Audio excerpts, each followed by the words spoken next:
ಸೋದೈತಿ ಇವತ್ತು ಗ್ರೂಪ್ ಬಿದ ನಗರದಂಗೆ ಅಂತ ಹೇಳಿದ್ವಿಲ್ಲ. ಯಾರು ಮಾಡ್ತಾರೆ ಹೇಳ್ರಿ? ಸಾದರ ಮಲ್ಲ ಅಂತ ಕರಿತಿರ್ತಾರ. ಒಟ್ಟೆ ಈ ಕಡೆ ನೋಡ್ರಿ ಕೇಳ್ತಾನ ಯಾರಿಗೆ ಏನಂತಿರ್ತಾರ? ಬೂದಿ ಬಸಪ್ಪ ಕರೆಕ್ಟ್ ಅಲ್ಲ?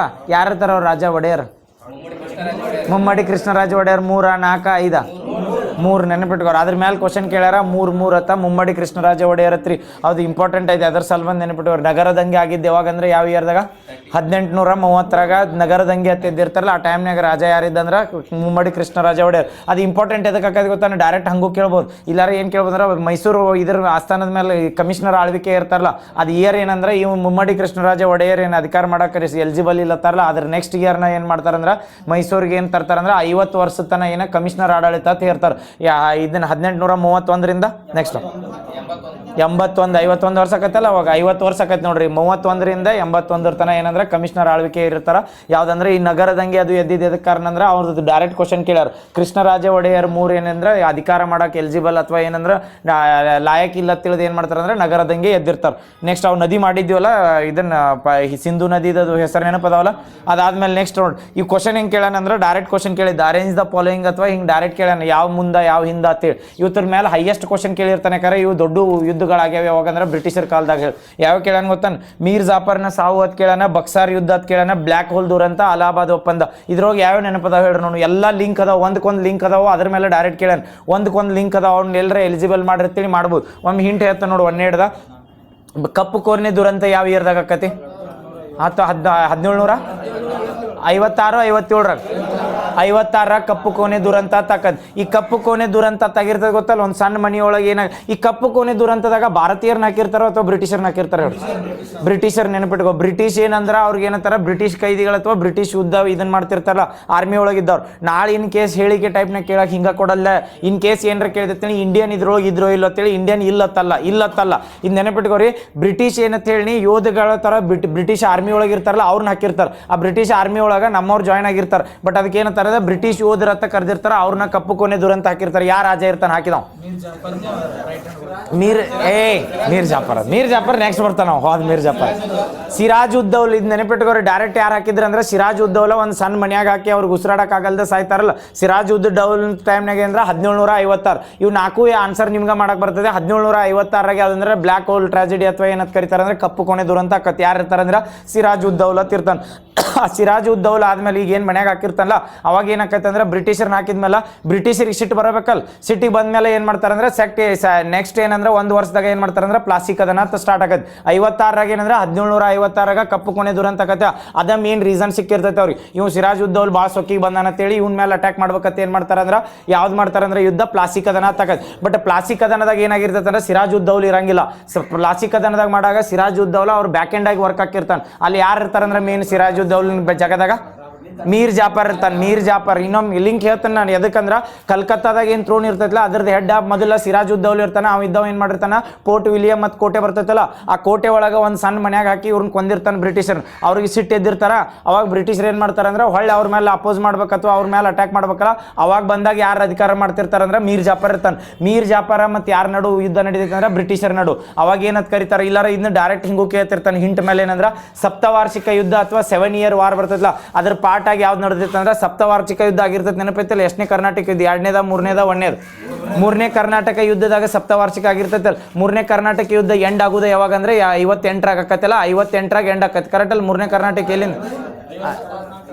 ಎಲ್ಲಿಂದ ಎಲ್ಲಿಗೆ ಆಕತಿ? 44ರಿಂದ 48. ಆಮೇಲೆ 49ರಿಂದ 54. 54ರಿಂದ 63. ಕ್ಯಾಸ್ 63 ತನ ಏನು ಸಪ್ತವಾರ್ಷಿಕ ಯುದ್ಧ ನಡೆದಾಗ ಬ್ರಿಟಿಷರ ಮತ್ತು ಫ್ರೆಂಚರ ನಡು ನಡೆದಿರ್ತೈತಲ್ಲ ಅದ್ರ ಪಾರ್ಟ್ ಆಗಿ ಎದಕ್ಕಂತ ಕೇಳ್ತಾರೆ. ಇದನ್ನ ಒಮ್ಮೆ UPSCದಾಗ ಹೆಂಗೆ ಕ್ವಶನ್ ಕೇಳಿದ್ರೆ ಸಪ್ತವಾರ್ಷಿಕ ಯುದ್ಧದಾಗ ಇದು ಯುದ್ಧ ಬರ್ತೈತೋ ಇಲ್ಲೋ ಅಂತ ಕೇಳಿದ್ದು. ಇದು ಯುದ್ಧ ಬರ್ತೈತೆ. ಯಾಕಂದ್ರೆ ಆ ಟೈಮ್ನಾಗ ಆಗಿರ್ತೈತೆ 1757ರಾಗ. ಇಲ್ಲಿ ಏನು ಮಾಡ್ತಿರ್ತಾರೆ ಅಂದ್ರೆ ಫ್ರೆಂಚರು ಯಾರಿಗೆ ಸಪೋರ್ಟ್ ಮಾಡ್ತಿರ್ತಾರೆ? ಮೀರ್ ಜಾಫರ್ಗೆ ಸಪೋರ್ಟ್ ಮಾಡ್ತಿರ್ತಾರೆ. ಗೊತ್ತಾಗತ್ತವಲ್ಲ ಯಾವ್ದಂದ್ರೆ 1ನೇದು ಕಪ್ಪು ಕೋಣೆ ದುರಂತ ಯಾವ ಇಯರ್ದಾಗ? 56ರಾಗ. ಅದಾದ 1 ವರ್ಷಕ್ಕೆ ಏನಾಕೈತೆ ಅಂದ್ರೆ ಅವ್ರ ಅಗೇನೆಸ್ಟ್ ಪ್ಲಾಸ್ಟಿಕ್ ಅದನ್ನ ಹಾಕತ್. ಆ ಪ್ಲಾಸ್ಟಿಕ್ ಅದನ್ನ ಕೇಳ್ತಾರಲ್ಲ ಪ್ಲಾಸ್ಟಿಕ್ ಅದನ್ನ ಬೀಸ್ ಆಗಿದ್ರೆ ಇದೇನಂದ್ರೆ ಬಕ್ಸಾರ್ ಕದನ ಇದನ್ನ ಹಾಕತ್ತೆ ಹೆಮ್ಮರ್ ಆಗಿರ್ತೈತೆ ಅಂತೇಳಿ. ಆ ಬಕ್ಸಾರ್ ಕದನ ನೆಕ್ಸ್ಟ್ ಹಾಕತ್. ಈಗ ಯಾವ್ದಂದ್ರೆ ಪ್ಲಾಸ್ಟಿಕ್ ಅದನ್ನ ಆತ. ಪ್ಲಾಸ್ಟಿಕ್ ಅದನದಾಗ ಯಾರು ಇರ್ತಾರೆ ಅಂದ್ರೆ ಮೀರ್ ಜಾಫರ್ ಇರ್ತಾರ. ಬ್ರಿಟಿಷರ್ ಕಡೆದವ್ರು ಬಂದವ್ರು ಯಾರು ಇರ್ತಾರೆ? Robert Clive. Very good. Robert Clive ಮತ್ತು ಮೀರ್ ಜಾಫರ್ ನಡು ಯುದ್ಧ ನಡೆದಿರ್ತದೆ. ಅದಾದ್ಮೇಲೆ ಮೇಜರ್ ಯುದ್ಧ ಯಾವ್ದು ಆಕತ್ತೆ ಅಂದ್ರೆ ಬಕ್ಸಾರ್ ಕದನ ಆಕತ್ತೆ. ಇದು 1756 57 ಮುಗಿತಲ್ಲ. 56 ರೀಸನ್ಕ 57ರಾಗ ಅದ 56 ರೀಸನ್ 1756ದಾಗ ಕಪ್ಪು ಕೋಣೆ ದುರಂತ ಆಕತಿ. ಅದರ ರೀಸನ್ಕ 57ರಾಗ ಏನಕತಿ ಅಂದ್ರೆ ಪ್ಲಾಸ್ಟಿಕ್ ಕದನ ಆಕತಿ. ಪ್ಲಾಸ್ಟಿಕ್ ಕದನ ಆಕತಿ. ಪ್ಲಾಸ್ಟಿಕ್ ಕದನ ಆದ್ಮೇಲೆ ನೆಕ್ಸ್ಟ್ ಬರೋದು ಯಾವ್ದಂದ್ರೆ ಬಕ್ಸಾರ್ ಯಾವ ಇಯರ್ದಾಗ 1764ರಾಗ. ಎದಕ್ಕೆ ಹೇಳಿ ಅಂದ್ರೆ ಈ ಪ್ಲಾಸ್ಟಿಕ್ ಕದನ ಆಗಿರ್ತದಲ್ಲ ಅದು ಬೀಜ ಆಗ್ಯಂದ್ರೆ ಈ ಬ್ರಿಟಿಷರ ವಿರುದ್ಧ ಹೋರಾಡಕ್ಕೆ ನಾವು ಎಲಿಜಿಬಲ್ ಅದು ಇವತ್ತು ಮಾಡಕ್ಕೆ ಸ್ಟಾರ್ಟ್ ಮಾಡಿರ್ತಾರ. ಬಕ್ಸಾರ್ ಕದನ ಏಟ್ರಾಗ ಅಂದ್ರೆ 64ರಾಗ. ಈ ಬಕ್ಸಾರ್ ಕದನ ಆಗಿದ್ದಾಗ ಬ್ರಿಟಿಷರ ಜೋಡ ಇಲ್ಲಿ ಅವ್ರು 3 ಜನ ಇರ್ತಾರೆ. ಯಾರು ಹೇಳ್ರಿ ನೋನು ಹೆಸರು ಮ್ಯಾಲ ಹೊತ್ತಿಂದ ಅದಕ್ಕೆ ರಾಜಾರ್ ಇರ್ತಾರಲ್ಲ 3 ಜನ ರಾಜಾರ್ ಇರ್ತಾರೆ. ಯಾರು ಇರ್ತಾರೆ ಬಡ ಶಾ ಆಲಂ. ನೆಕ್ಸ್ಟ್ 2ನೇ ಶಾ ಆಲಮ, ಸುಜಾವುದ್ದೌಲ, ಇನ್ನೊಬ್ಬ ಮೀರ್ ಕಾಸಿಮ್. ನೆನಪಿಟ್ಕೊಡ್ ಇವ್ನು ಕೇಳ್ಯಾನ. ಮೀರ್ ಕಾಸಿಮ, ಸುಜಾವುದ್ದೌಲ ಮತ್ತು ಶಾ ಆಲಂ 2 ಅಂತಿರ್ತಾರಲ್ಲ ಇವ್ರು 3 ಮಂದಿ ಅಗೇನೆಸ್ಟ್ ಈ ಕಡೆ ಬ್ರಿಟಿಷರ್ ಇರ್ತಾರೆ. ಇದು ಯಾವ್ದು ಯುದ್ಧದಾಗ ಹೇಳೋದು ಅಪ್ಪಿ ಸಾವಕಾಶ ಬರ್ರಿ.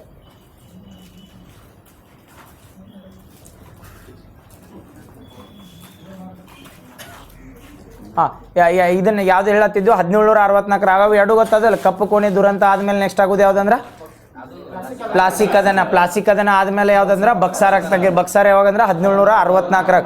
64 ಟೈಮ್ನಾಗ ಬ್ರಿಟಿಷರ್ ಜೋಡ ಈ ಕಡೆ 3 ಜನ ಯಾರು ಇರ್ತಾರಂದ್ರ ಹೇಳ್ರಿ. ಸುಜಾವುದ್ದೌಲ, ಶಾ ಆಲಮ, ಇನ್ನೊಬ್ಬ ಮೀರ್ ಕಾಸಿಮ್. ನೆನಪಿಟ್ಕೊಡ್ ಮೀರ್ ಜಾಫರ್ ಬಂದ್ರೆ ಎದ್ರೋಗಂದ್ರೆ ಪ್ಲಾಸ್ಟಿಕ್ ಕದನದಾಗ ಇರ್ತಾನೆ. ಅದಾದ್ಮೇಲೆ ಮೀರ್ ಕಾಸಿಮತ್ ಬಂದತ್ತೇಳಿ ಯಾವಾಗಂದ್ರೆ ಬಕ್ಸಾರ್ ಕದನದ. ಈ ಬಕ್ಸಾರ್ ಕದನ ಆದ್ಮೇಲೆ ಏನ್ ಮಾಡ್ತಾರಂದ್ರೆ ಇವ್ರ ಜೋಡ ಒಪ್ಪಂದ ಮಾಡ್ಕೋತಾರೆ ಬ್ರಿಟಿಷರ್ ಜೋಡ. ಅದು ಒಪ್ಪಂದ ಏನಂತ ಕರಿತೀವಿ ಅಂದ್ರೆ ಅಲಹಾಬಾದ್ ಒಪ್ಪಂದ. ಬಕ್ಸಾರ್ ಕದನ 1764 ಆಗತ್ತಲ್ಲ ಅದ್ರ 1 ವರ್ಷಕ್ಕೆ ಯಾವ್ದಾಕತ್ತೆ ಅಂದ್ರೆ ಅಲಹಾಬಾದ್ ಒಪ್ಪಂದ ಅಂತ ಮಾಡ್ಕೋತಾರೆ. ಈ ಅಲಹಾಬಾದ್ ಒಪ್ಪಂದ 1765ರಾಗ ಆಗಿರ್ತೈತೆ. 1764ರಾಗ ಬಕ್ಸಾರ, ಅದು 1 ವರ್ಷಕ್ಕೆ ಏನಂದ್ರೆ ಅಲಹಾಬಾದ್ ಒಪ್ಪಂದ.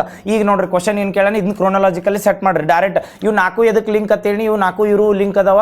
ಅದ್ರ ಮೇಲೆ ಡೈರೆಕ್ಟ್ ಅವ ಎದ್ರೊಳಗೆ ಕ್ವಶನ್ ಕೇಳೇನಂದ್ರೆ ಮೊನ್ನೆ ಡೈರೆಕ್ಟ್ ಗ್ರೂಪ್ ಬಿದಾಗ ಕೇಳ ಆಪ್ಷನ್ ಕೊಟ್ಟ ಹೇಳಿ. 1ನೇದ್ಗೆ ಏನು ಕೇಳಂದ್ರೆ ಮೀರ್ ಜಾಫರ್ನ ಸಾವು ಹೊತ್ತು ಕೊಟ್ಟಾನ. ನೆಕ್ಸ್ಟ್ 2ನೇದ ಬಕ್ಸಾರ್ ಯುದ್ಧ, 3ನೇದ ಬ್ಲ್ಯಾಕ್ ಹೋಲ್ ದುರಂತ, 4ನೇದ ಅಲಹಾಬಾದ್ ಒಪ್ಪಂದ. ಇವು ಯಾವ್ಯಾವ ಸೀರೀಸ್ ಆಗಿ ಹಾಕಾವ ಹೇಳ್ರಿ ನೋಡು.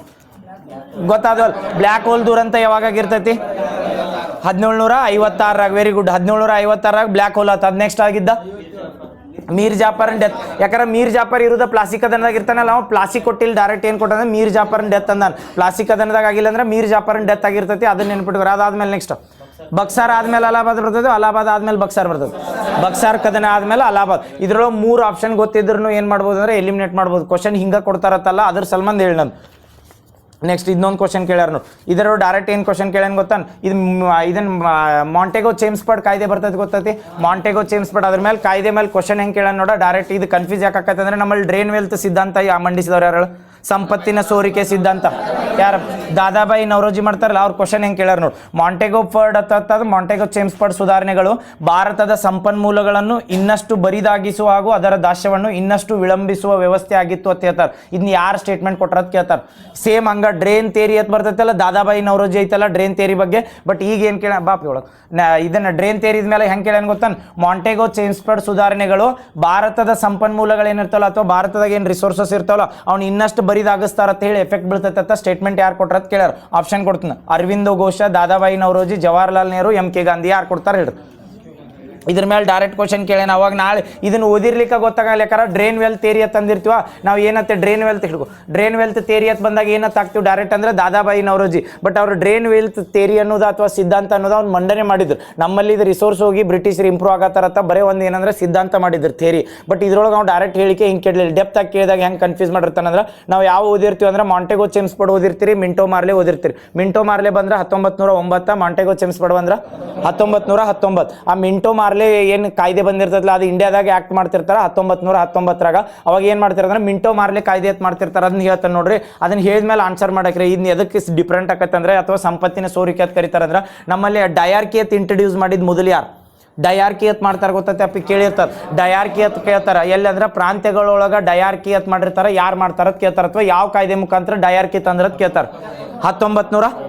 1919 ಕಾಯ್ದೆ ಪ್ರಕಾರ ಡಯಾರ್ಕಿ ಅಂತ ಬರ್ತೈತಿ. ಬೈಕ್ ಎಮೆರಲ್ ಅಂತ ಬರ್ತೈತಿಲ್ಲ ಅದು ಯಾವ ಕಾಯ್ದೆ ಪ್ರಕಾರ?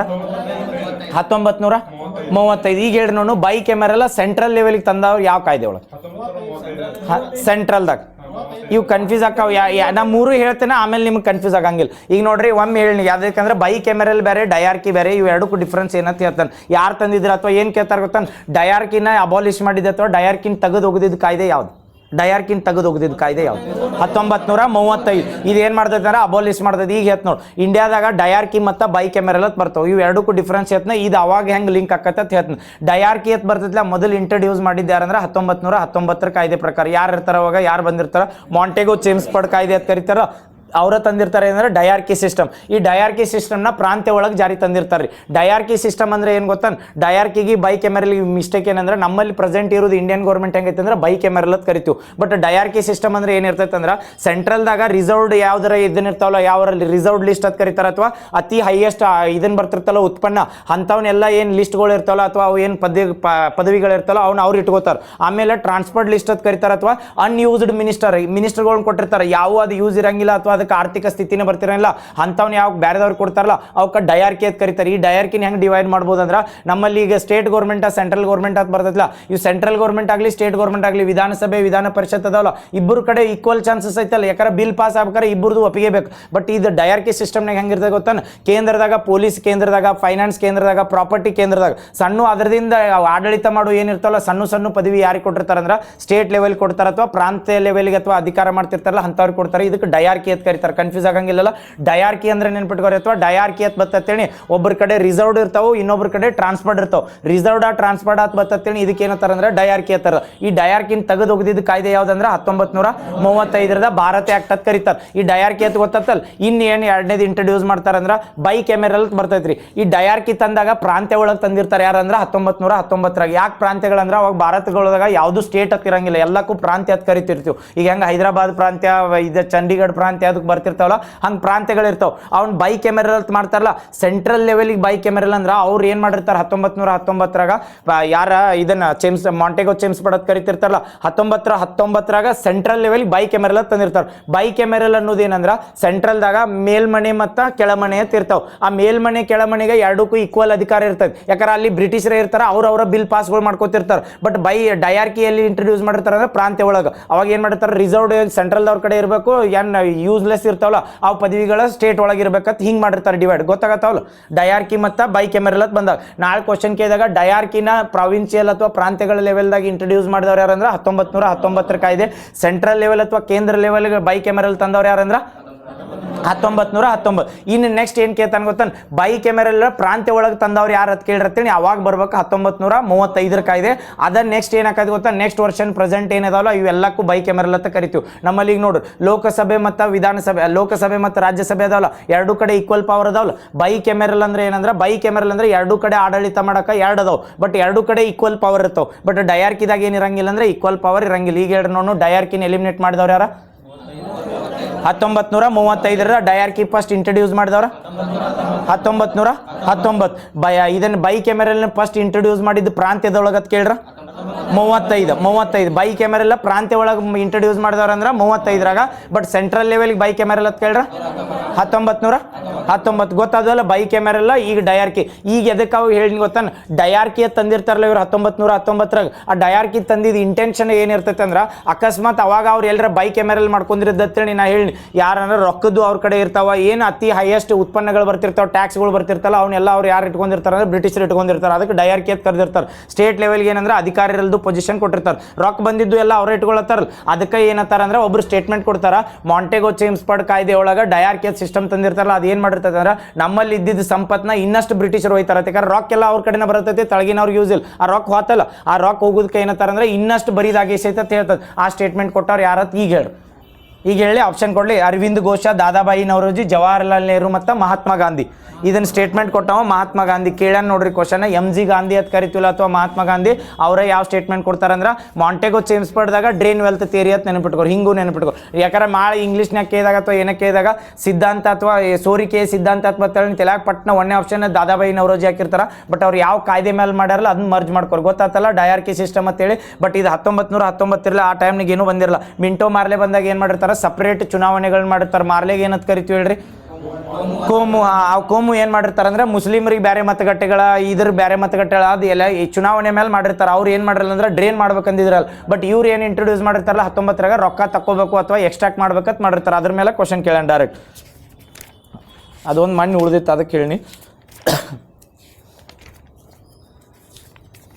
ಇವು ಕ್ವಶನ್ ಕೇಳಿರ್ತಾನೆ. ಸೈನ್ಸ್ ಐತು ಅಂತ ಹೇಳನ್, ಇವು ಗೊತ್ತಿರ್ತಾವೆ ಆಲ್ಮೋಸ್ಟ್. ಈಗ ಹೇಳ್ರಿ ನೋಡು, ಊಟ ಅಥವಾ ಏನಾರ ಅಡಿಗೆಗಳು ಇರ್ತಾವಲ್ಲ ಅವ್ನು ಪ್ರಿಸರ್ವ್ ಮಾಡಿ ಇಡಬೇಕು ಅಥವಾ ಅವು ಕೆಡಬಾರ್ದು ಅಂದ್ರೆ ಏನು ಸ್ಪ್ರೇ ಮಾಡ್ತಾರೆ? ಆಪ್ಷನ್ ಕೊಡ್ತೀನಿ. ಫಾರ್ಮಲಿನ, ಸೋಡಿಯಂ ಬೆಂಜೋಯೇಟ, ಕಾರ್ಬನ್ ಟೆಟ್ರಾಕ್ಲೋರೈಡ್, ಐಡೋಫಾರ್ಮ್. ಏನು ಮಾಡ್ತಾರೆ ಹೇಳ್ರಿ? ಯಾವ್ದು ಮಾಡ್ತಾರೆ? ಊಟ ಕೆಡಬಾರ್ದಂದ್ರೆ ಏನು ಮಾಡ್ತಾರೆ ಹೇಳ್ರಿ? Sodium benzoate. ಇದು ನೆನಪಿಟ್ಕೋರಿ. ಫುಡ್ ಪ್ರಿಸರ್ವೇಟಿವ್ ಅಂತ ಯಾಕೆ ಕರೀತಾರೆ ಅಂದ್ರೆ ಊಟಗಳು ಇರ್ತಾವ ಅಥವಾ ಯಾವ್ದ್ರೊಳಗೆ ಯೂಸ್ ಮಾಡಿರ್ತಾರೆ ಹೇಳ. ಈಗ ಚಿಪ್ಸ್ ಅದು ಇರ್ತಾವಲ್ರಿ, ಇವು ಪ್ಯಾಕೆಟ್ ಅದು ಇರ್ತಲ್ಲ, ಇದ್ರೊಳಗೆ ಏನು ಸ್ಪ್ರೇ ಮಾಡಿಟ್ಟಿರ್ತಾರೆ ಅಂದ್ರೆ ಯಾಕಂದ್ರೆ ಅದನ್ನ ನಮಗೆ ಬಂದು ಒಂದು ತಿಂಗಳಾಗ 6 ತಿಂಗಳಾಗ ಯೂಸ್ ಮಾಡಂದಿರ್ತಾರೆ, ಅವು ಕೆಡಬಾರ್ದು. ಅಥವಾ ಬಿಸ್ಕಿಟ್ ಪ್ಯಾಕ್ ಮಾಡ್ತಾರಲ್ಲ ಅದ್ರ ಮೇಲೆಲ್ಲ ಏನು ಯೂಸ್ ಮಾಡಿರ್ತಾರೆ ಅಂದ್ರೆ ಹೆವಿ ಕ್ವಾಂಟಿಟಿ ಅಲ್ಲ, ಲಿಟಲ್ ಬಿಟ್ ಅದ್ರೊಳಗೆ ಬಯೋಲಾಜಿಕಲ್ ಏನೂ ಆಗಬಾರ್ದು ಅಂತ ಏನು ಮಾಡಿರ್ತಾರೆ ಅಂದ್ರೆ sodium benzoate. Very good. Next formalin ಎಲ್ಲಿ ಯೂಸ್ ಮಾಡ್ತಾರೆ ಹೇಳಿ? ಫಾರ್ಮಲಿನ್ ಅಂತ ಯೂಸ್ ಮಾಡ್ತಾರೆ ಎಲ್ಲಿ?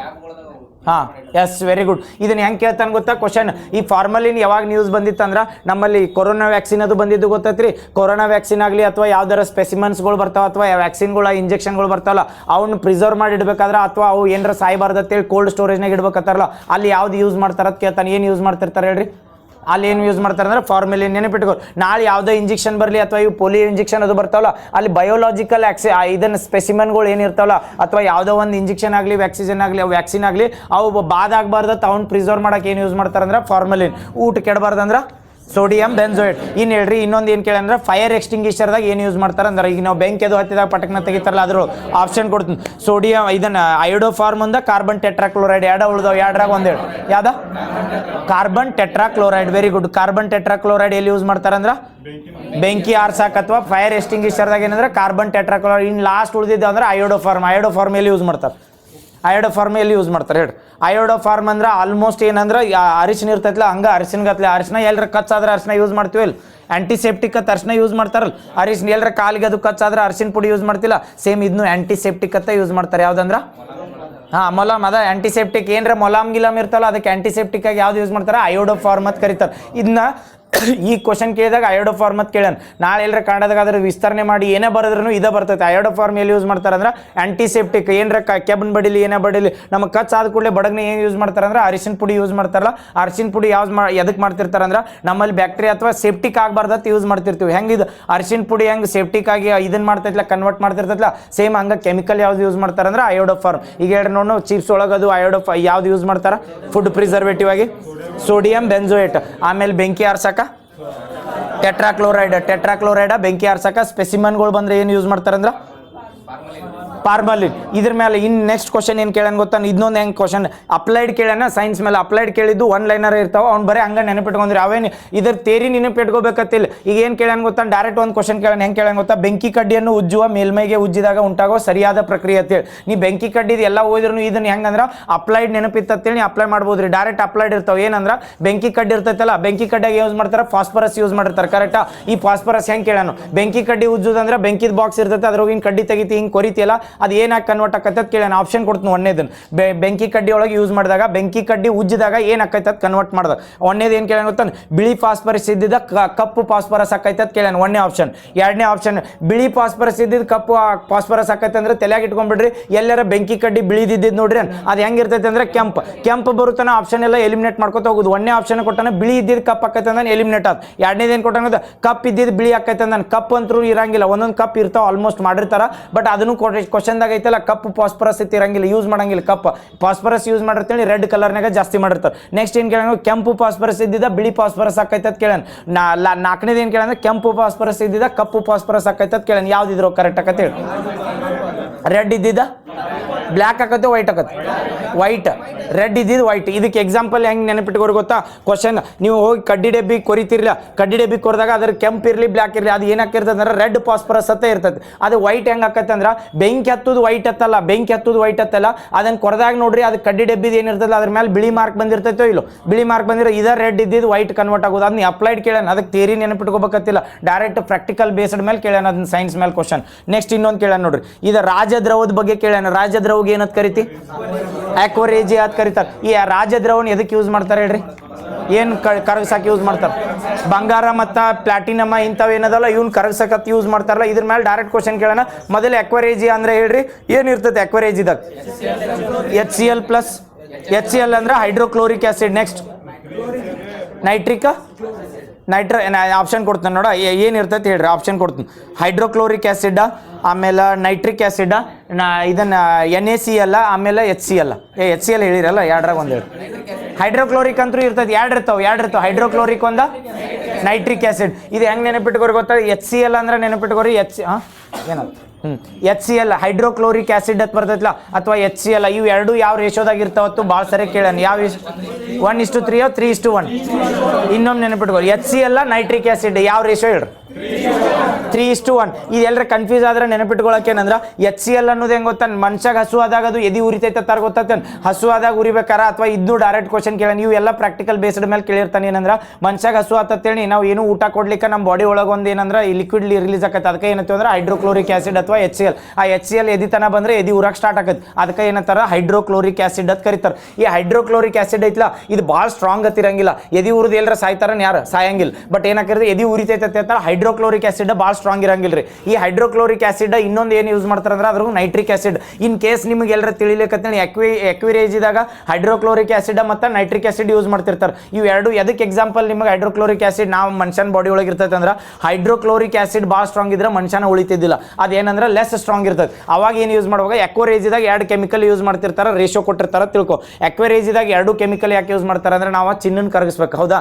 ಚಿನ್ನ ಕರಗಿಸ್ಬೇಕಾರೆ ನೈಟ್ರಿಕ್ ಆ್ಯಸಿಡ್ ಎಲ್ಲರ 3% ಮಾಡಿರ್ತೀನಿ, ಆ ಚಿನ್ನ ಕರಗುದಲ್ಲ, ಆವಿಯಾಗಿನೇ ಹೋಗ್ಬಿಡ್ತದೆ. ಯಾಕಂದ್ರೆ ನೈಟ್ರಿಕ್ ಆ್ಯಸಿಡ್ ಅನ್ನೋದು ಅಷ್ಟು ಸ್ಟ್ರಾಂಗ್ ಇರ್ತದೆ. ನೈಟ್ರಿಕ್ ಆ್ಯಸಿಡ್ ಅಂದ್ರೆ ಫುಲ್ ಆ್ಯಸಿಡ್ ಇದ್ದಂಗೆ, ಅದು ಭಾಳ ಸ್ಟ್ರಾಂಗ್ ಇರ್ತದೆ. ಅವಾಗ ನಿಮಗೆ ರೇಷೋ ಕೊಟ್ಟಾಗ ಯಾವಾಗ ತಲೆಯಾಗಿ ಇಟ್ಕೊಂಡ್ಬಿಡ್ರಿ, HCl ಕೊಟ್ಟೇಳಿ ಹೈಯೆಸ್ಟ್ ಇರ್ತೈತಿ, ನೈಟ್ರಿಕ್ ಆ್ಯಸಿಡ್ ಕಡಿಮೆ ಇರ್ತದೆ. ಯಾಕೆ ರೇಷೋ ಹಿಂಗೆ ಉಲ್ಟಾ ಪಲ್ಟಾ ಗೊತ್ತಾಗ ಕನ್ಫ್ಯೂಸ್ ಆದ್ರೂ ಇದನ್ನಕೈತೆ ಅಂದ್ರೆ, HCl ಮನುಷ್ಯನ ಬಾಡಿ ಒಳಗೆ ಇರ್ತೈತಿ. HCl 1% ಯೂಸ್ ಮಾಡ್ರೆ ಎಫೆಕ್ಟ್ ಬೀಳಂಗಿಲ್ಲ. But nitric acid in case 3% use ಮಾಡ್ರೆ ಯಾವ್ದು ಪ್ಲಾಟಿನಮ್ ಬಂಗಾರ ಇರ್ತಲ್ಲ, ಇವೆಲ್ಲ ಕರಗುದಲ್ಲ, ಆವಿಯಾಗಿ ಹೋಗ್ಬಿಡ್ತಾವೆ. ಆ ಲೆವೆಲ್ಗೆ ಸ್ಟ್ರಾಂಗ್ ಇರ್ತದೆ. ಅದ್ರ ರೇಷೋ ನೆನಪಿಟ್ಕೊಡಿ. ಕೇಳೋಣ ಅದನ್ನು, ಎಕ್ವರೇಜಿದಾಗ ಯಾವ ರೇಷೋದಾಗ HCl ಮತ್ತು ನೈಟ್ರಿಕ್ ಆ್ಯಸಿಡ್ ಯೂಸ್ ಮಾಡ್ತಾರೆ ಕೇಳೋಣ. ಯಾವ್ದು? 3:1. 3 ಯಾವ್ದು ಪರ್ಸೆಂಟ್ ಇರ್ತೈತಿ? HCl ಇರ್ತೈತಿ. ನೈಟ್ರಿಕ್ ಆ್ಯಸಿಡ್ ಎಷ್ಟು ಪರ್ಸೆಂಟ್ ಅಂದ್ರೆ, ಇದು ಎದ್ರ ಸಲ್ಮಂದ್ ಯೂಸ್ ಮಾಡ್ತಾರ ಅಂತ ಗೊತ್ತದ? ಎದ್ರ ಸಲ್ಮಂದ್ ಮಾಡ್ತಾರಂದ್ರೆ ಬಂಗಾರ ಮತ್ತು ಪ್ಲಾಟಿನಮ್ನ ಕರಗಿಸಾಕತ್ ಯೂಸ್ ಮಾಡ್ತಾರೆ. ಈ ಕ್ವಶನ್ ಏನು ಕೇಳ್ಯಾರ ನೋಡ್ರಿ, ಡೈರೆಕ್ಟ್ ಕ್ವಶನ್ ಕೇಳ್ಯಾರ. ಏನು ಕೇಳ್ಯಾರ ಅಂದ್ರೆ, ಇದು ರಾಜಮನೆತನದವರು ಮಾತ್ರ ಕುಡಿಯುವ ಸಲುವಾಗಿ ಬಳಸುತ್ತಿದ್ದ ನೀರು ಅಂದಾರ. ಕರೆಕ್ಟ್ ತಪ್ಪು? ಹೇಳಿಕೆ ಹೆಂಗೆ ಇರ್ತಾವೆ? KA ಗ್ರೂಪ್ B 1 ತಪ್ಪ. ಇದು ಚಿನ್ನ ಮತ್ತು ಪ್ಲಾಟಿನಿಯಂ ಅನ್ನು ಕರಗಿಸುತ್ತದೆ. ತಪ್ಪು? ಕರೆಕ್ಟ್ ಅಲ್ಲ. ಚಿನ್ನ ಮತ್ತು ಪ್ಲಾಟಿನಮ್ನ ಎರಡು ಕರಗಿಸ್ತೈತೆ. ನೆಕ್ಸ್ಟ್, ಇದು ಕಟು ಕ್ಷಾರೀಯವಾಗಿದೆ ಅಥವಾ ಕರೋಜಿವ್ ಇನ್ ನೇಚರ್ ಅಂತ ಕರೀತಾರೆ. ಕರೆಕ್ಟು? ತಪ್ಪು?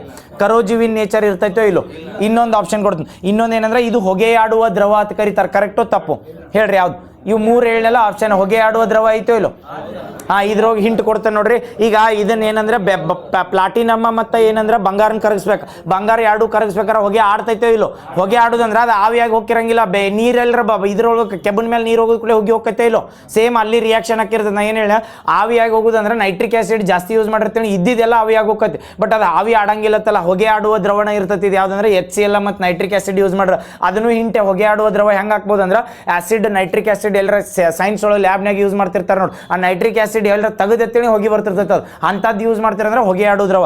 ಇನ್ನೊಂದು ಏನು ಕೇಳ್ಯಾನಂದ್ರೆ ಡೈರೆಕ್ಟ್ ಹೈಲಿ ಕರೋಜಿವ್ ಅಂತ ಕೇಳ್ಯಾನ. ಕರೋಜಿವ್ ಅಂದ್ರೆ ಇದು ಹೈಲಿ ಕರೋಜಿವ್ ಇರ್ತದೆ. ಕರೋಜಿವ್ ಇರೋದ್ರ ಸಲ್ಮಂದ ಏನಕ್ಕಂದ್ರೆ ಮೆಲ್ಟ್ ಹಾಕವು ಎರಡು.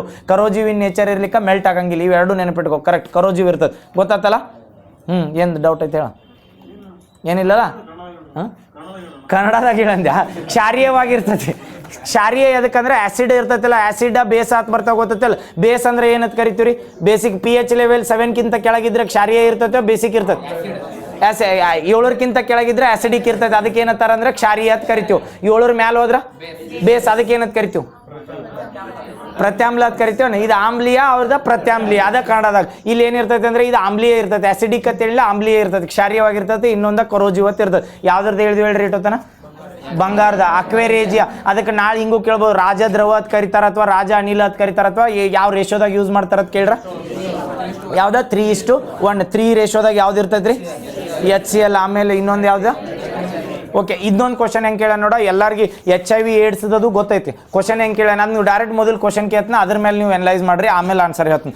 ಏಡ್ಸ್ ಒಂದು ರೋಗವಲ್ಲ, ಆದರೆ ರೋಗಗಳ ಕೂಟ ಅಂತ ಕರಿತಾನೆ. ಏಡ್ಸ್ ಅನ್ನೋದ ಒಂದು ರೋಗ ಅಲ್ಲ, ಅದು ರೋಗಗಳ ಕೂಟ ಅಂತ 1ನೇ ಆಪ್ಷನ್ ಕೊಟ್ಟಾನ. 2ನೇ ಆಪ್ಷನ್, HIV ರೋಗ ನಾವು ರೆಟ್ರೋ ವೈರಸ್ ಗುಂಪಿಗೆ ಸೇರಿದ್ದು. ಇದು ಅನುವಂಶೀಯ ವಸ್ತು RNA ಮೇಲೆ ಆಗ್ತೈತತ್, RNA ಮೇಲೆ ಎಫೆಕ್ಟ್ ಬೀಳ್ತೈತತ್. 2ನೇ ಆಪ್ಷನ್.